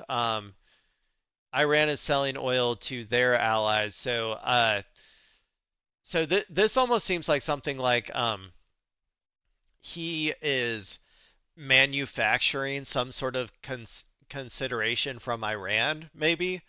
Like Iran was just doing these things on their own, and then Trump is just claiming that they're actually doing it because he told them to, is kind of like my interpretation. But the Arab official acknowledged that the safe passage of a small number of tankers was not likely to have a significant or long-term impact on oil prices, a concession that Iran is not yet prepared to offer while U.S. and Israeli strikes continue. The limited impact of the president explains why Trump avoided specifying exactly what it was, the Arab official said. As for comment, the White House referred the Times of Israel to Press Secretary Caroline Leavitt's comments on the matter during a Wednesday press briefing. That's what I was listening to earlier. As far as tankers through the strait, it's something we're tracking very closely, Leavitt told reporters about the key shipping lane near Iran. Without commenting further on the nature of the present described by Trump, however, the press secretary said there is no specific timeline on when all tankers will be able to move freely. We're going to see prices at the pump go back down, Leavitt added, arguing that arguing the Trump administration's prioritization of domestic energy production will help stabilize prices when the military operation in Iran is over. Yeah, okay, so I think maybe we'll get more reporting on this like tomorrow or something. We'll see if I'm correct, but this really this really is giving me the vibe that he just found something that Iran was already doing and then claimed that they're doing it as a gesture of goodwill or as a like to indicate that they are actually negotiating or something because a lot of the media coverage lately has been around how like Iran is constantly saying no, we are not negotiating with you guys, we're not ready to end the war, and Trump keeps saying oh, they're totally negotiating with us, and it's frankly quite embarrassing for America in general, and in particular for Donald Trump for this to keep happening and for the reporting to be going this way. So that's kind of why I think that this is probably just some manufactured win from Donald Trump, which, he has a history of doing manufactured wins, so it's not that like unbelievable or anything.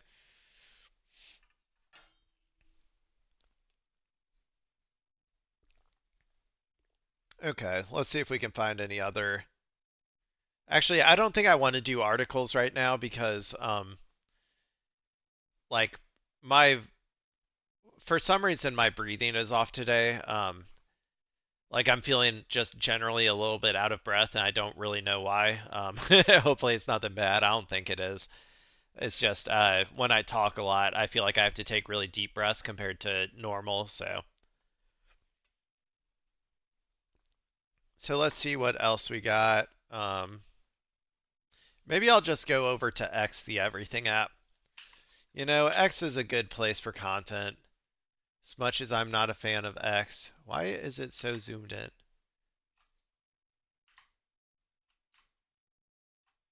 I don't know. X.com.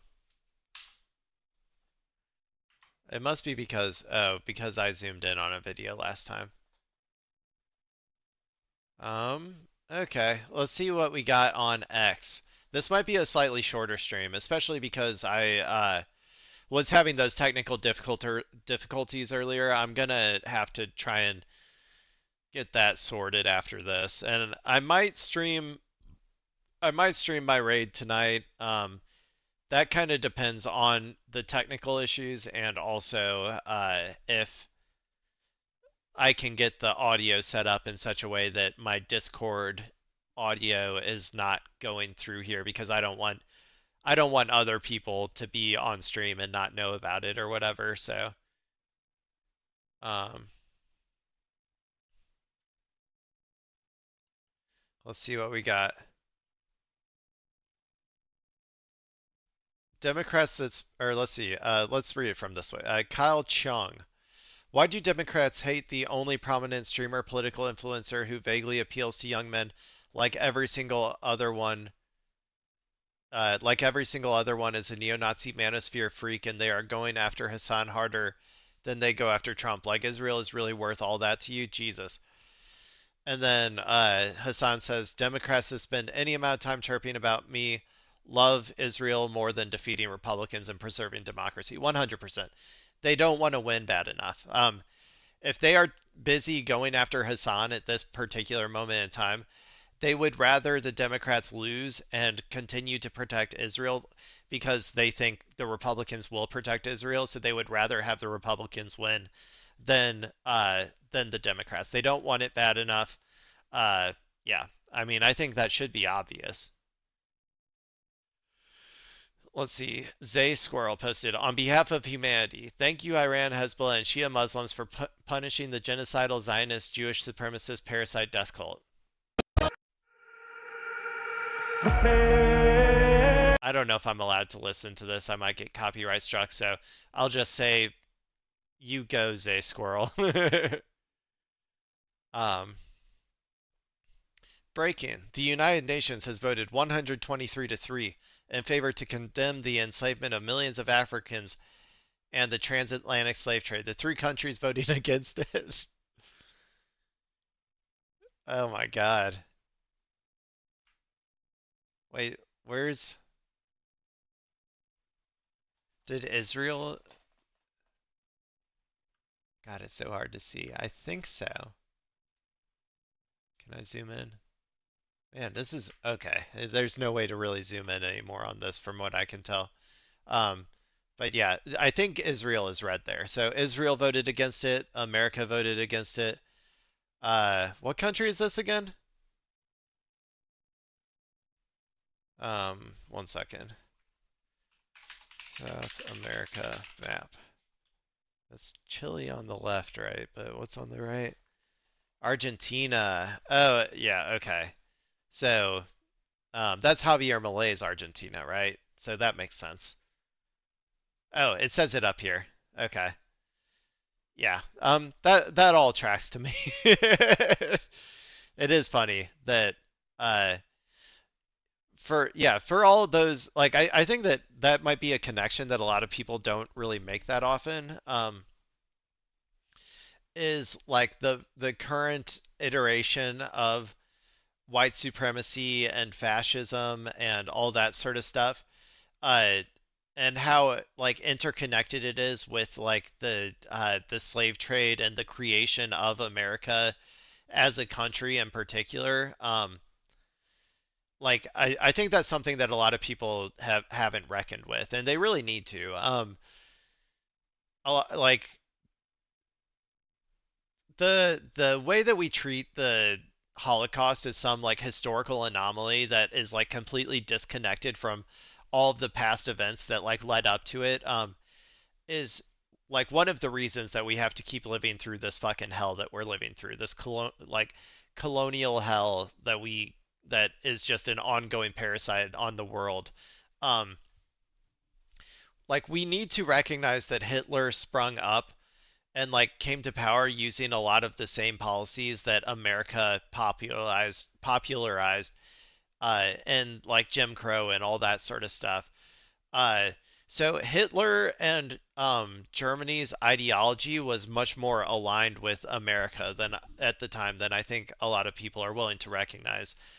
And the fact I always say that the fact that we ended up going to war on the right side of that of history on that particular moment in World War II is like anomalous. Like if Japan hadn't attacked us on Pearl Harbor or whatever, we probably wouldn't have joined at all, I would guess. Um, maybe we would have eventually, but uh, I don't know for sure. But like I don't know. It's just like we were much more ideologically aligned with Hitler, than I think a lot of people recognize.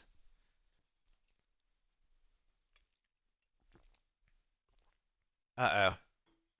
Today's news: Emma Vigeland's anti-billionaire sweatshirt draws online fire at airport, and she says, "What is going on?" Now I think this might be a crazy take, okay? But personally, I think that they should be more focused on actual fires at the airport instead of online fires because my understanding is that our infrastructure is crumbling like it does every time a Republican gets in office, and uh, we all of our planes are falling out of the sky and all that shit. So I think that they should be focused on those fires, or maybe this fire, this fire down here. Let's see this one. In Buenos Aires, an effigy representing far-right President Javier Milei was burned. A Nazi symbol as well as Israeli and U.S. flags were seen on the effigy. Hell yeah! Burn 'em!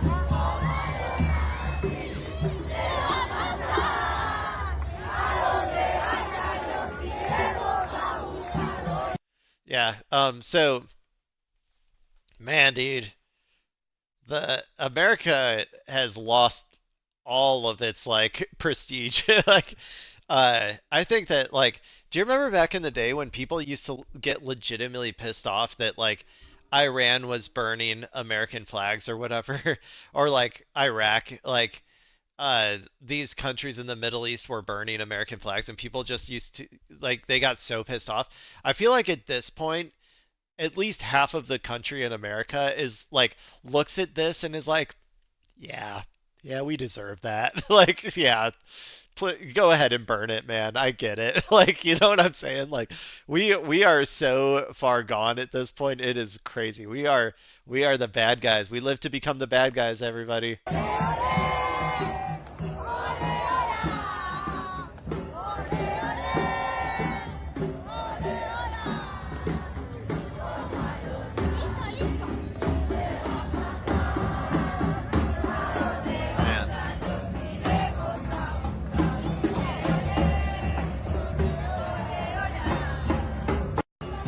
Yeah, we need more. Okay, I do think I learned something here, though.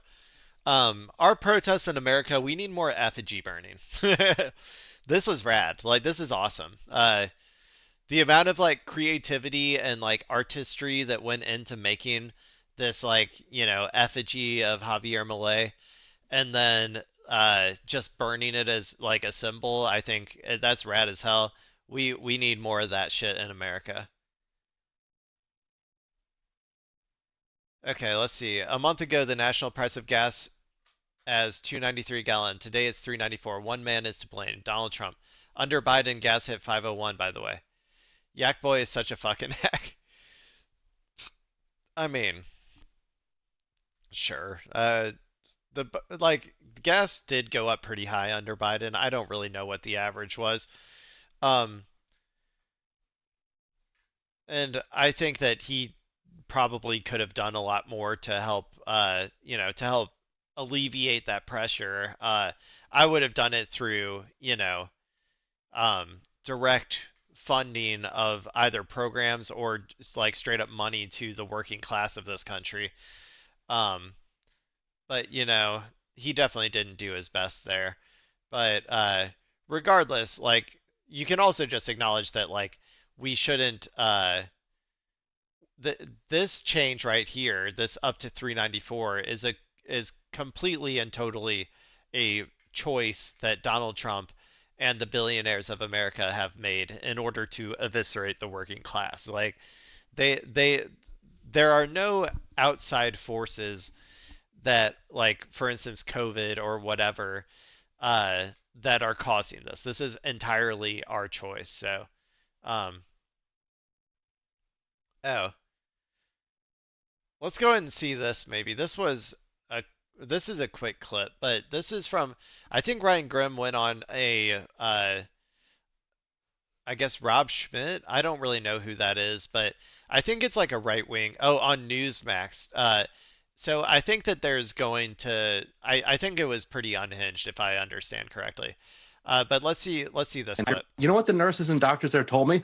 They said when the power goes out, they immediately turn on their phone lights and race to the babies on ventilators. Let me ask you this. Because there's a gap and between hold on. I understand. Hold on one that, we're killing babies with There's no a gap between when the power goes out and when the generator kicks in that can be up to like 5 or 6, 7 minutes.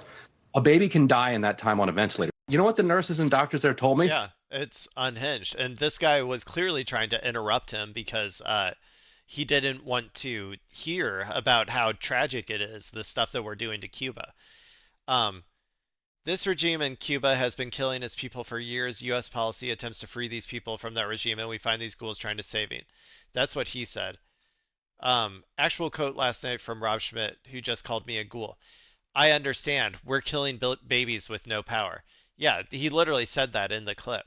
If you understand that and you're okay with that, I'm not the ghoul. Listen here. Yeah. Seriously, these people are demons. This person is a demon. Like, legitimately, they are satanic. Like, it's wild, dude. FKA Twigs is suing Shia LaBeouf over their sexual battery settlement. Okay. Yeah, tried to silence her with India. Yeah, so Shia, I'm pretty sure, is a piece of shit. Yeah, and he's also got severe, I think, problems with the alcoholism and stuff, as far as I know. I can't. So Iran allows the following countries to use the Strait of Hormuz. Okay. So earlier I was saying I know that they were allowing some ships to go through, but I actually thought they were allowing more than just these ships to go through, but you had to pay a fine, was my understanding. Like I still think they're completely blocking Israel, America, the Gulf state allies who are involved in this war against Iran, and the EU allies who are actively providing intel and defense capabilities and all that sort of and bases and stuff. Like I think that all of them are also are all not allowed to go. And I think that the rest of the countries I thought just had to pay a fine, but I could be wrong on that.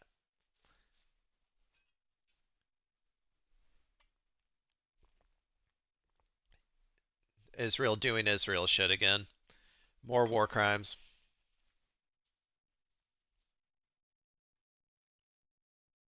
Um,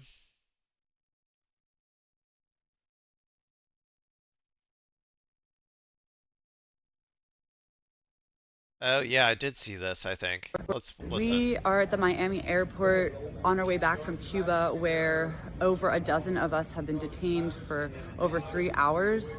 Many of our phones were taken and searched, laptops as well. Others were released. They were asking us what we were doing in Cuba. When we all answered that we were bringing a humanitarian aid, they pulled up articles where that's exactly what we were doing. They are directly trying to instill fear in us to not continuing to go on and be on the side of humanity, whether that's in Cuba or whether that's in Palestine. We know that our comrade Tiago is still being held in Panama. Yeah, they tried to do the same stuff with Hassan and, various other people as they as they came back from like trips abroad and stuff. This is just normal intimidation shit. I don't think it's gonna work. These people like their cause is too important, and there's always going to be brave people who are willing to take the risk to do this sort of stuff. So I don't know. It does suck though that they have to go through this shit just to, and all of this this entire flotilla was coordinated with like you have to get the permits from America and stuff, and you have to get the like it's all completely and totally coordinated with the American government and with the Cuban government to do this sort of thing. So like there's no other way to read DHS detaining these people as anything other than an attempt to silence them and try and keep people from doing this in the future. So um, that's too bad, but keep strong, keep helping them.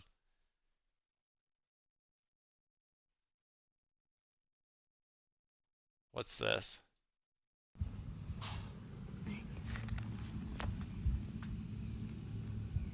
Wow. Hummingbird moth, yeah.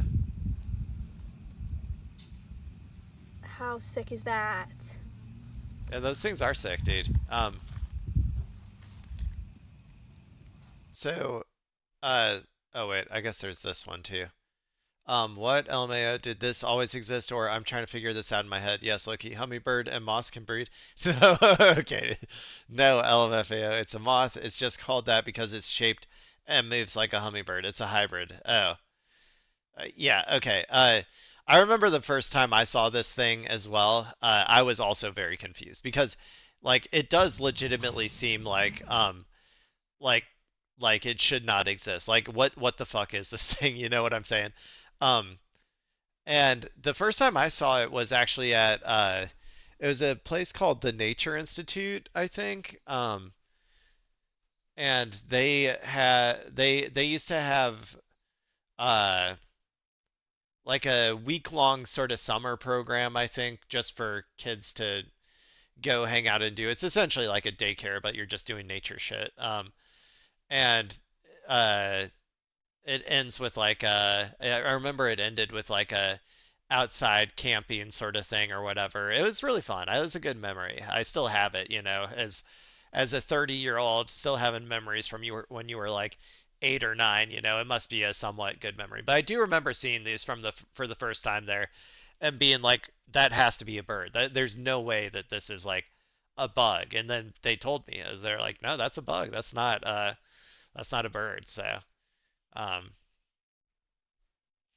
anyway, there's your little nature information and Clay backstory moment for the day.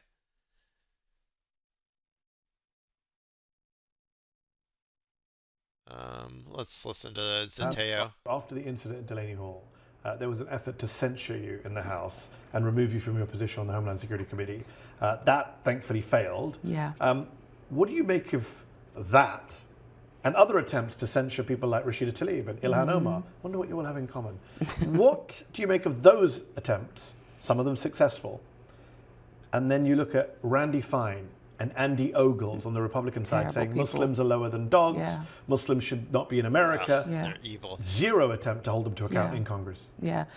The one thing I take a few things from it, but the one thing I take from it is this attack on women of color and people of color through Definitely. this president and this administration, because quite frankly, they're racist and they're bigots. And I feel like they are going to do whatever they can do to make examples out of us, especially women of color, and hurt us. And so that's why you see these censure attacks and it being allowed to happen.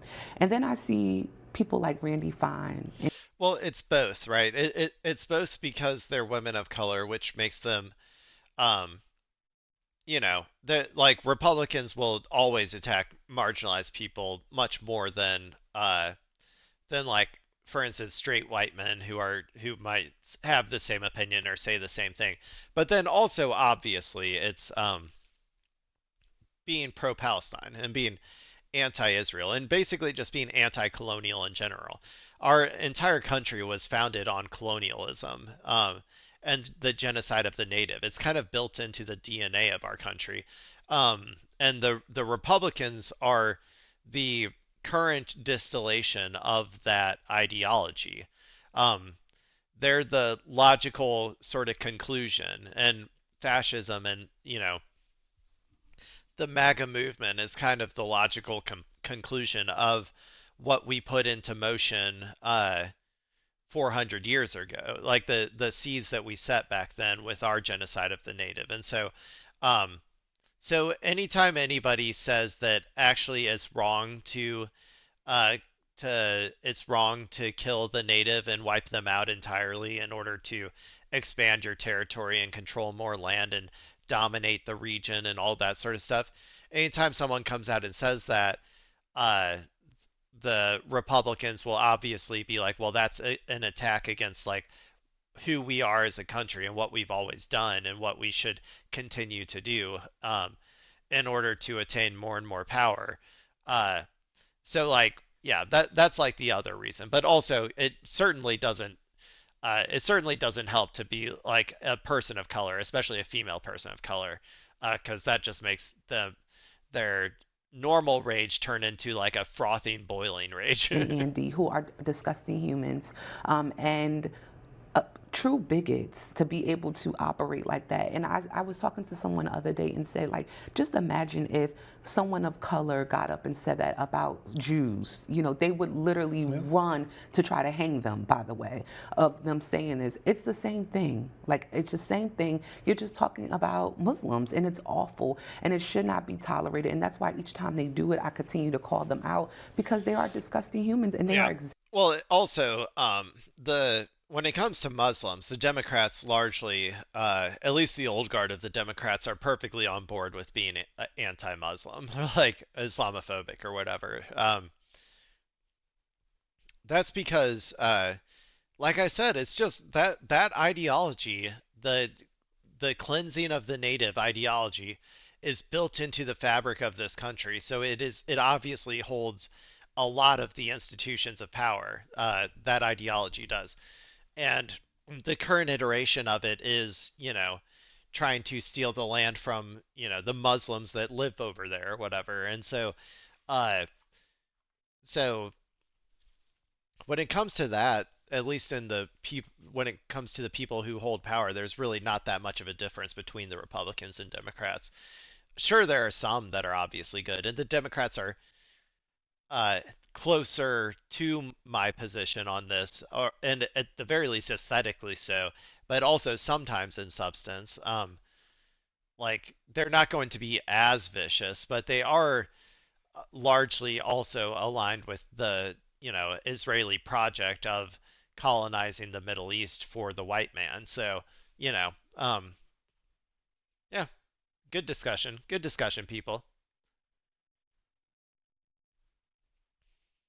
Let's see.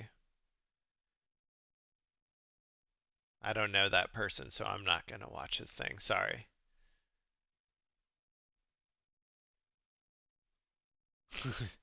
Melt ice. Oliver A. Larkin has made clear he unequivocally supports the abolition of ICE, unlike his opponent Jared Moskowitz, fuck him, who spends his time warmongering and voting for bills to increase ICE funding and jurisdictions such as the Lake and Riley Act. Let's go, Oliver. Yeah, get this fucking goober out of Congress. I'm tired of looking at his weird face. uh,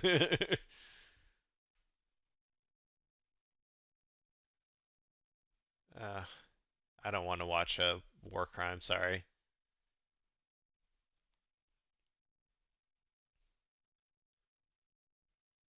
Um, whoa. Okay. This is excellent reporting from Crystal Ball. One of the attacks on Bahrain was blamed on Iran was actually an American Tomahawk missile. The US and Israel are conducting false flag attacks to drag the Gulf states into a wider war. The US will do the same thing at home. Okay, let's listen. See that in some of the war strategy, right? We actually know one of the attacks on Bahrain that was purported to have come from Iran, actually now we know it was a Tomahawk. That was a U.S. missile that actually, did the damage there in Bahrain. We've had other indications that the Americans and the Israelis are actually responsible for some of the attacks that they are blaming on Iran. Why? Because they want to draw the entire region in. They want to make it so that those Arab Gulf states, that they also fully join the fight without hesitation. The Diego Garcia strike, if that is, if that was a false flag, which I think is possible, I'm not saying it is. That's kind of what I was saying earlier. I don't necessarily think that was Iran that did that, if it happened at all. I'm saying it's possible. What's the goal of that? To draw Europe in. So this is the way that they think, and it's the way that they operate. And Bibi, in those comments, see that in... Yeah, that's interesting. I didn't actually know about this Bahrain attack. I'm gonna give this a follow real quick, but I just don't know how... Like, I think same with the one that happened against that UK base or whatever, Diego Garcia. I don't think it's gonna have the impact that they want it to. I don't think the false flags those aren't big enough false flags to like draw them in at all. And I don't even know if there is a false flag that is big enough to draw them in because, um, like for instance, when it comes to the Gulf states, what benefit would they get out of going like jumping head first into this war? Like they would become more of a target. Iran would potentially go after some of the things that they've not gone after so far that they said that they will. Um, and you can't do anything more than what America can do.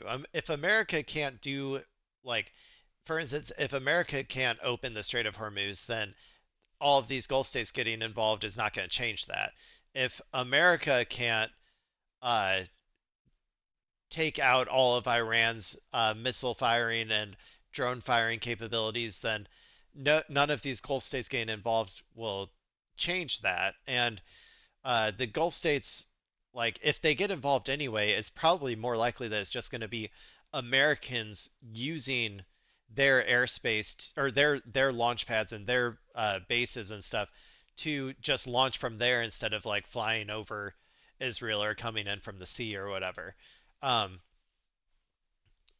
so I don't know. I just it might like aesthetically look different because like it'll look more like a world war if these countries are directly like more directly involved, but I don't know. I don't think that really changes anything, to be honest. Yeah. They demolished it. Yeah. Okay. they do feel emboldened, but I said before, I don't think they're going to succeed. I don't think they're going to succeed. Every single time they've tried to go to the Litani River or whatever, they've been pushed back. They're like the Israeli occupation forces are largely a civilian sort of police apparatus, if you know what I'm saying. Like they're not like actual trained fighters. They're not like willing to take chances and risk their lives and all of that sort of stuff. Whereas Hezbollah is, um, it doesn't like it doesn't take much fighting back to get these people to back off.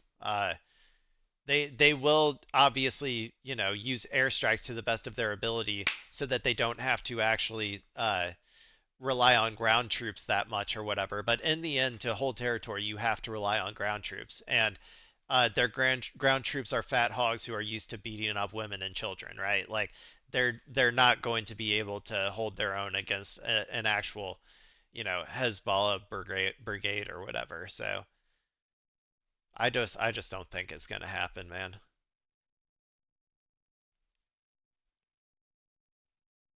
Ugh.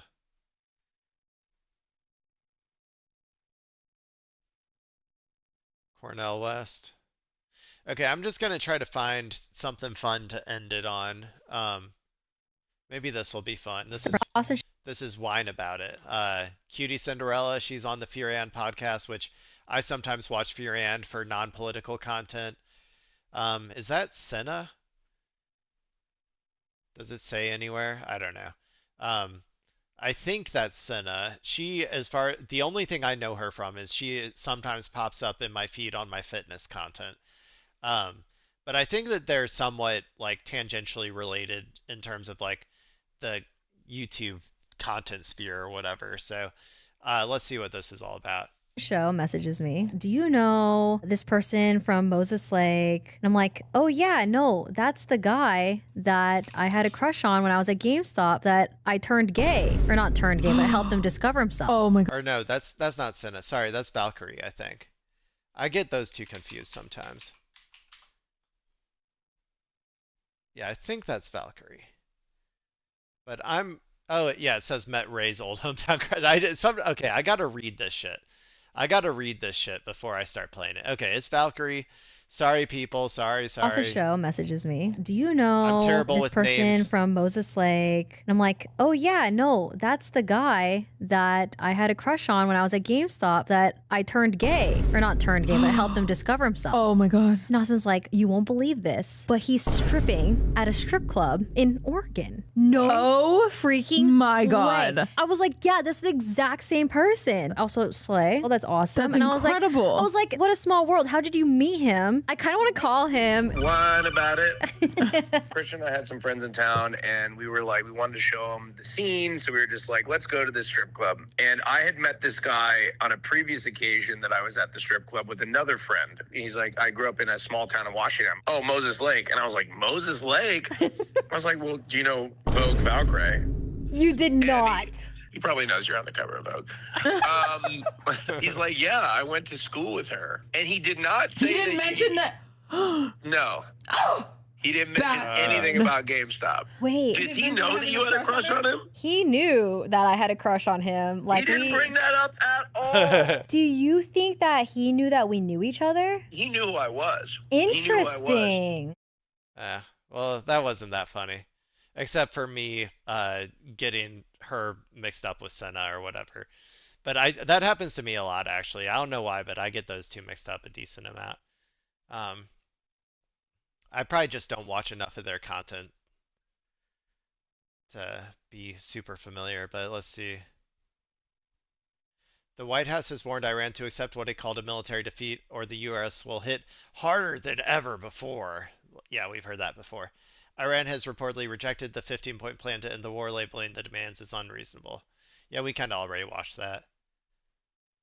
Hassan, a third way tweet. Hassan Piker is anti-American, anti-women, anti-Western, and anti-Semitic. Okay. Yes and no when it comes to anti-American. I've said this before. I am anti-American in that I am anti-imperialist, and as long as America remains an imperialist power, I am going to not be a huge fan of it. But really, I would frame that as more that I want America to be better and do better, which I would not frame as anti-American, but that's my personal opinion. Anti-women, totally. No, I'm just kidding. I think Hassan is one of the most feminist people on the internet. Anti-Western, again, same sort of thing as anti-American. And when these third way people, when they say anti-Western, they mean anti-white, right? That's what they actually mean when they say that. That they think he's anti-white and anti-Semitic. That word means nothing anymore. We can just go ahead and discard it. We need a new word. Um,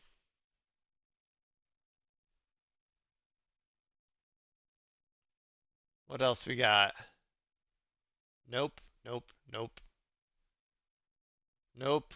I got too much sad shit on my timeline, man. I saw this video. This was an interview with Slate. I don't really want to watch it though, because I'm looking for something fun.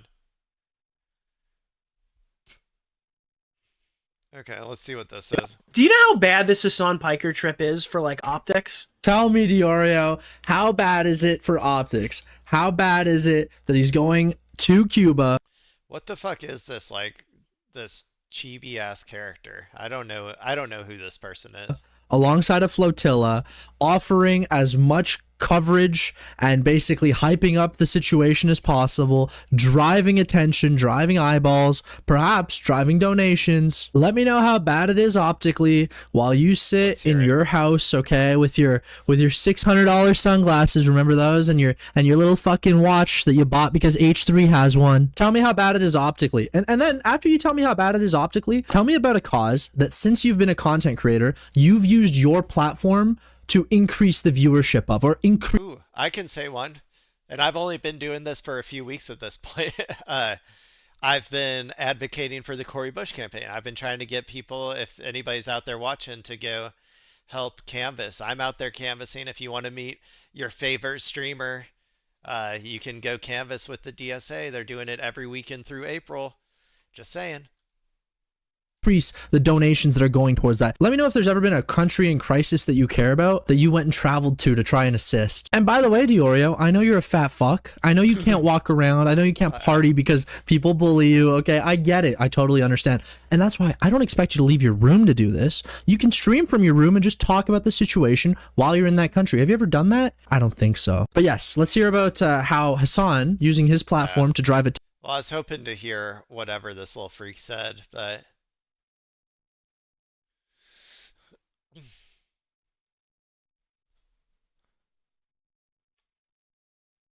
yeah, this is a good point. I like this point. I'm gonna go ahead and read this in it. Oh, God. Okay, I'm gonna read this until I get tired of reading it. But it's disgusting that this is the closest thing to a mass-scale anti-war protest in the United States right now.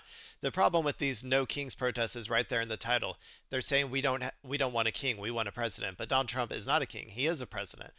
And there's the real problem. U.S. presidents are extremely evil men who do extremely evil things. Donald Trump is a U.S. president who is doing U.S. president things. U.S. presidents consistently murder people with unforgivable acts of mass military violence, mistreat immigrants and marginalized communities, and promote tyranny for the benefit of corrupting special interests in defense of the U.S. empire and the capitalist status quo. That's what their job is. If they weren't willing to do these things, they wouldn't get the job. I said this earlier, basically. They're saying it much better than I did, but Donald Trump is just doing a lot of the same shit that American presidents do, like coups, like CIA operations to overthrow leaders. He's just doing it with like just out in the open and like much more vulgarly or whatever. And so like I think that it's important that we kind of remember that. And why the whole No Kings thing is not necessarily the best branding for what like how we should actually be protesting Donald Trump. Trump is not some freakish aberration. He is the product of the same American political status quo as his predecessors. He became president the same way they did, and the powers he now wields were given to his office via mundane executive, legislative, and judicial decisions and precedents before he was ever elected. Yeah, because the No Kings protests are organized by liberal defenders of the same political status quo, the demonstrations cannot address any of this. The whole thing is designed to be as large and inclusive as possible while also ensuring that it doesn't disrupt the established order in any meaningful way. They make no real demands. They coordinate the demonstrations with police and government officials. Protesters show up for a few hours with their brunch signs and their orange guy shirts, and then they go home without inconveniencing anybody. All of this is true, man. I love the energy to some extent of the No Kings protests. Like I do. It's a lot of energy. There's a lot of people out there. They're massive protests, but they aren't challenging enough to power. If they were challenging enough to power, then there would be police out there trying to destroy them, right? As someone who did go out to the Palestine protests in the early days after October 7th, like the police were out there, man, and they were like, they weren't being that nice to people. Like, and then if you look back at like the encampments, they were even more brutal there than what I saw.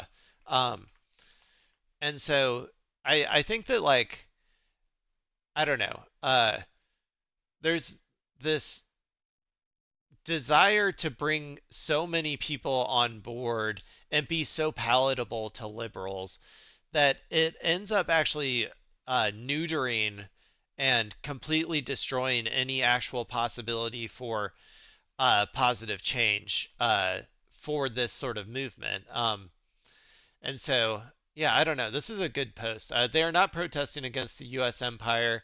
They just want a more polite, photogenic empire. They are not protesting the corrupt oligarchic political system which gave rise to Donald Trump. They just want the corrupt oligarchic political system to give rise to presidents who make them feel less uncomfortable. The problem is U.S. presidents, not kings. The problem is U.S. empire, not Trump. The United States needs drastic revolutionary change, not daytime protests designed to be as inoffensive as possible. As long as Americans are protesting against fictional monarchies and easily replaceable oligarchic puppets instead of resisting the actual imperial machine, the abuses are going to continue. They are. They are going to continue, and they are going to get worse. And they are going to get worse for the people in America as well. These brutalities that we do abroad, they never stay abroad. They come back. We're seeing that with ICE. ICE, all of the extra military equipment that we used abroad, all of the tactics that we used for suppressing rebellions abroad, the ICE took all of that, and now they're being used as a domestic force against our population. And that's going to keep getting worse. Like, I don't think people are prepared for how bad that is going to become if we don't actually, stop it. And if we don't stop doing this shit overseas, like in Iran and stuff, it's going to be bad, man. It's going to be really, really bad. The war in Iran is the most obviously evil American war in generations. People should be flooding the streets in every major U.S. city. Washington, D.C. should be on fire. Soldiers should be deserting en masse. Instead, we're seeing these stupid, fluffy lib theater conventions where people get together to do nothing. Americans of conscience should be feeling deeply embarrassed right now. Yes, 100%. This was an incredible post. It actually articulated a lot of things that I've been thinking, I think, somewhat more in my subconscious and haven't been able to verbalize. Because I always felt something was off about the No Kings protest. But I really had a hard time articulating what it was. And I think this really, really crystallized like exactly what my thoughts are, is that it is too inoffensive. It is too within the boundaries of what's normal. It is too like coordinated with the government and with the police, and we're way past like the time for that. So incredible post. I'm just going to comment real quick. This perfectly crystallizes feelings I was having but unable to put into words. Thank you. Yeah. No, that was a really good post. I like that.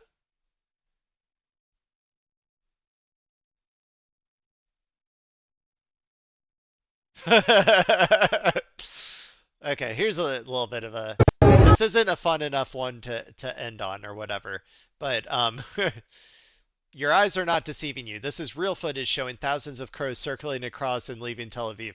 Historically, crows symbolize death and war, which is pretty on the mark for Israel. Um, so yeah, let's go ahead and watch this. Let's look at all these crows real quick.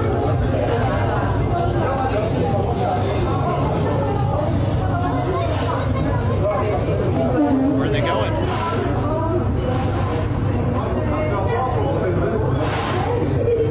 Maybe that symbolizes what everybody with a conscience should be doing from the state of Israel right now, fleeing.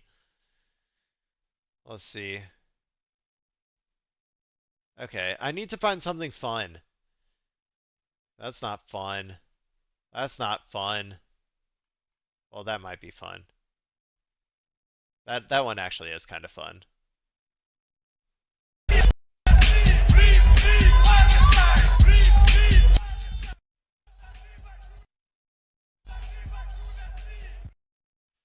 Just flag stealing. Nice. Yeah. Get him.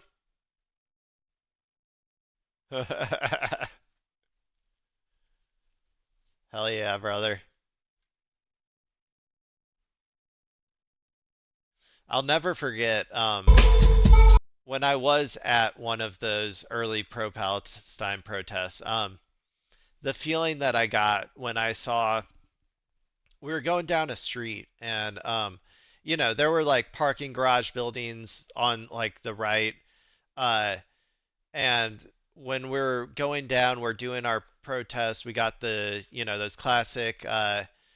the classic protest drums with the chant leader. I'm not very good with all the vernacular and stuff or whatever, but and we're doing our chants and stuff.